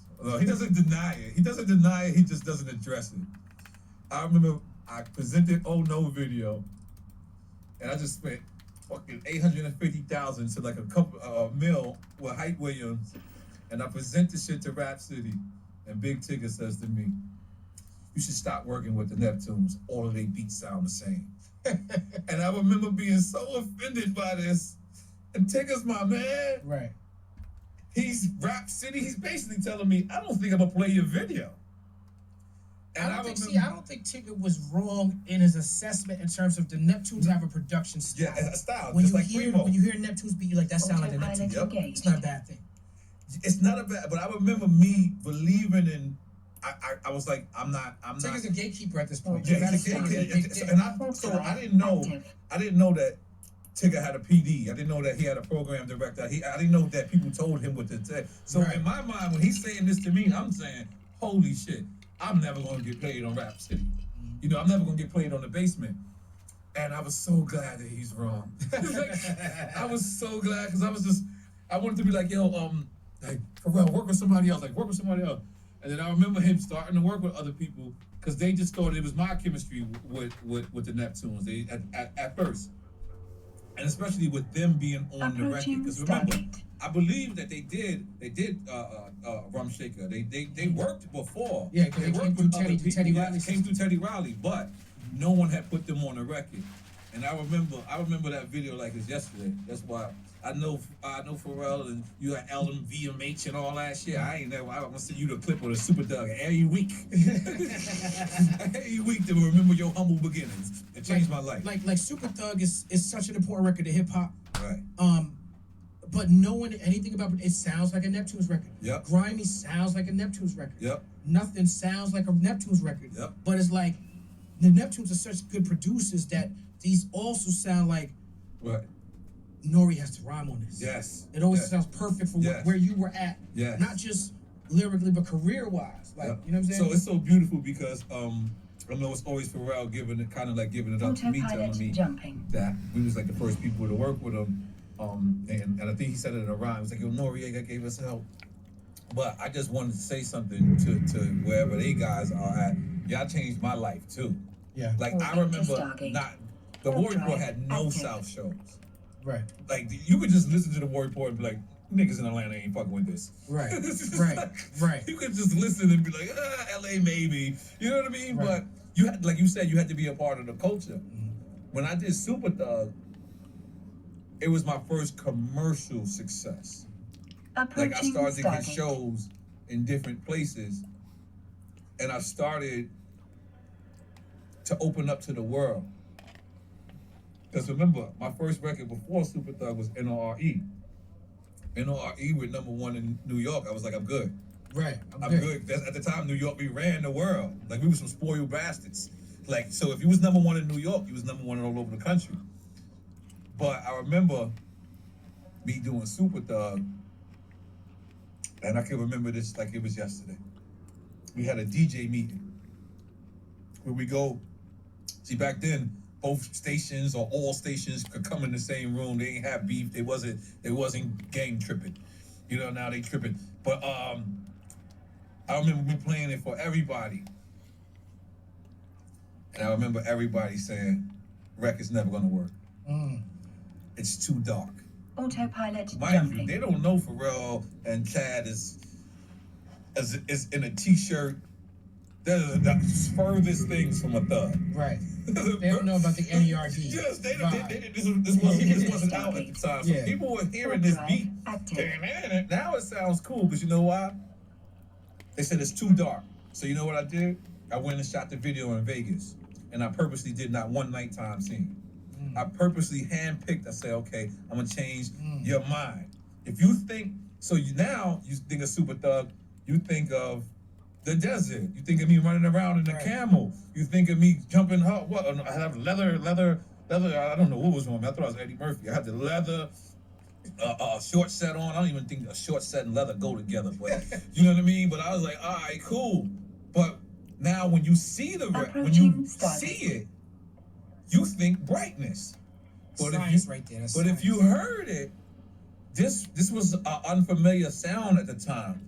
And I was so related to like Havoc and like Primo, or these type of dark producers that these people thought that Pharrell was a tough guy. They thought this Chad Beats was probably like running around with chains and bats. And meanwhile, this is the exact opposite. But I was trying to keep that away as much as possible until the video dropped. And when we had the video, I just knew. I know it's so easy because I went to, like I said, I went to 50 Cent show the other day. And you know, I was the first person to work with 50 Cent. Yep. I was the first person. So it's so easy for me to say right now, I knew what 50 is going to be. So it's so easy for me to say I knew that the Neptunes was going to be this. But it's not easy when it's the truth. That's right. It's actually documented. Like, I went and I saw 50 perform on stage, and I saw Busta Rhymes perform on stage. I had to leave. I cried. Because, I did. I cried because I was like, damn, I really did see the beginning of this shit. You know what I mean? And you know, Busta's one of my closest friends. And he out there still doing his thing, busting these motherfuckers. You know what I mean? And I'm sitting back like, really? We're in Nice. I didn't even know how to pronounce it at first. It's like, we're going nice. No. No, it's called Nice. Because it's Nice, motherfuckers. Because it's Nice. And we're in Nice, and I'm watching Busta Rhymes and Jeremiah perform and 50 Cent tear it down. I'm talking about tear it down. And pardon me to say this like this, but when I turned and I looked, there was very seldom of these, of my people, of my color. But guess what? They loved it just as much. And and it made me think of Biggie. Did you ever think that hip hop would make it this far? That's right. Like this was emotional for me. Like I was looking like, yo, approaching station. We made it. And then it was crazy because I did Wu-Tang concert before you got on it. I didn't perform. But I went and I seen Wu-Tang perform, and I seen, you know, how it all got together. And to me, it's like I'm so proud of where hip hop is at in life. I'm so proud that we're growing up. I'm so proud that people around the world understand that this isn't a fad. This is, you know, one of the greatest gifts of life. Just think about it, man. Like, you're from Brooklyn. I'm from Left Rack. We're not supposed to be in Miami right now at a juice bar. You know what I mean? Like, we're not supposed to be like I remember watching your clip with Yusuf Shalom and him saying that was embedded in us that we wouldn't make 21. That's right. Like, how fucking whack of a life it is for you to for someone in the hood to actually expect you not to make it over 21. Word. Now let's That's talk horrible. about the hood and particularly hood you from. Queens get the money all day. You know, shout out to 50, shout out to Jungle. That's my man. Very close with. Shout out to Nas, as you just mentioned. I was just on a New York State of Mind tour with Nas and Wu-Tang and what Nas is doing is so important for the culture right now. Shout out to G-Rap. I love who's Nas. Foundational to what you do. Yeah. Royal Flush is going through some things right now. Yeah, I spoke to him. I called him. Our communication with each other has to be better. Just like I said about 50 Cent, and I just said about the Neptunes. I was also probably one of the first people to collab with Flush, besides obviously Mike Geronimo and Large Pro because of his affiliation. That what's it? Medallions record. Yeah, Ice Down Medallions. Ice Down Medallions record is crazy. I remember a lot of records you got with him. I remember he hit Capone in jail. And he was like, I need Nori on the record. And I was like, this is weird because, you know, our hood kind of had beef, Flushing and Left Rack. It kind of had beef, but it had nothing to do with us, like direct. But our hoods kind of did have beef, hit one of his mans, whatever. So I remember, I'm like, all right, cool, come see me. And I was like, yo, Flush, come see me. I'm 1,000,000% down with him, like, you know what I mean? And I remember I was too ignorant to not have 50 people with me. And so I say that to say, me and Flush has been cool since. And I hated that I had to hear that he's going through anything through the internet. Yeah. I just hate you out of town, you're out of the country, and you turn on Instagram and you see, yo, man, get well soon, Flush, like, oh, whatever, like, man, I'm so much more available. And I get it. People looking, they going on Instagram, they seeing my clips, or they seeing, and people like, oh, I don't wanna bother you. Fuck that, bro, bother me. Like, and you got genuine love. You got and you're not bothering me. That's what's crazy. So I kind of hate it, but I reached out immediately. I hit my man Mayor. Hit him, say, yo, he can't talk. And so I sent out a text, and his wife texted me back and was like, yo, I read him your text, and he smiled. Word. And I was like, that shit meant so much to me, like, word. Because it's like, yo, whether I'm Nori, whether you Talib, we have a relationship already. And our relationship, to be honest, it doesn't mean, you know, it doesn't mean like one, it means one hand to wash the other, but it doesn't mean, I don't know how to articulate this, but what I'm trying to say is, life has been so crazy, and life has changed so much that we have to be in communication with each other. That's right. We have to. We're getting older. We need to talk. We need to.